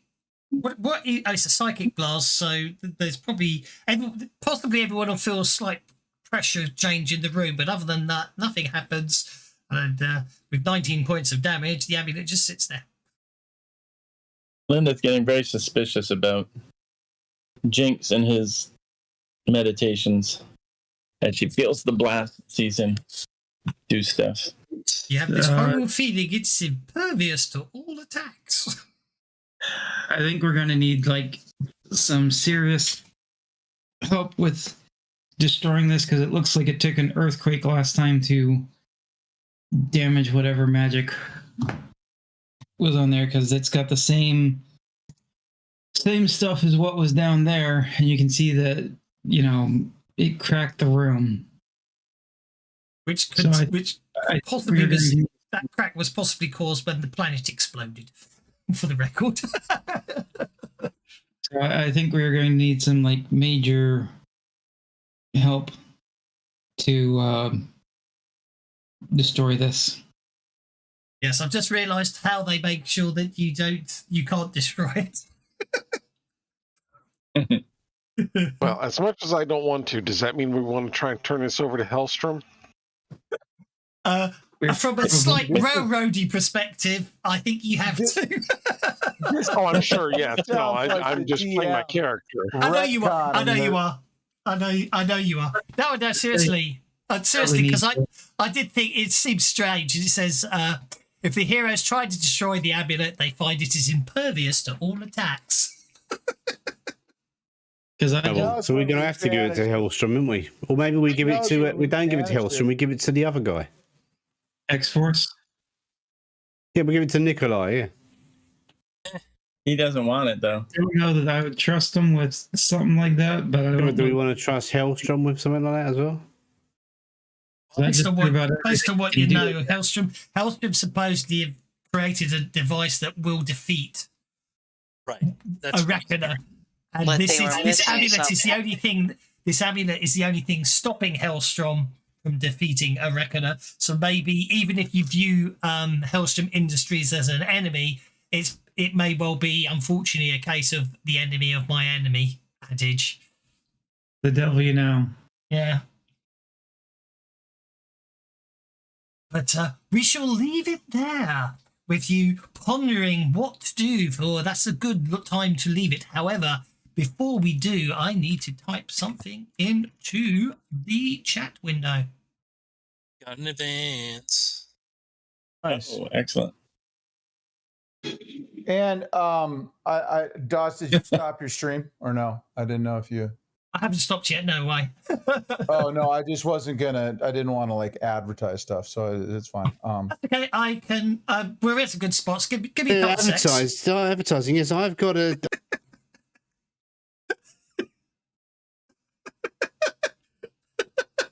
Right, so we should leave it there this time. So, as I say, next time on the 30th, we'll continue Deadlands. But as I say, we've got a one shot on the 29th that'll be probably Halloween related. Well, it is Halloween related, and in between, we've got 2 more Pathfinder adventures. So, see you then. Have fun.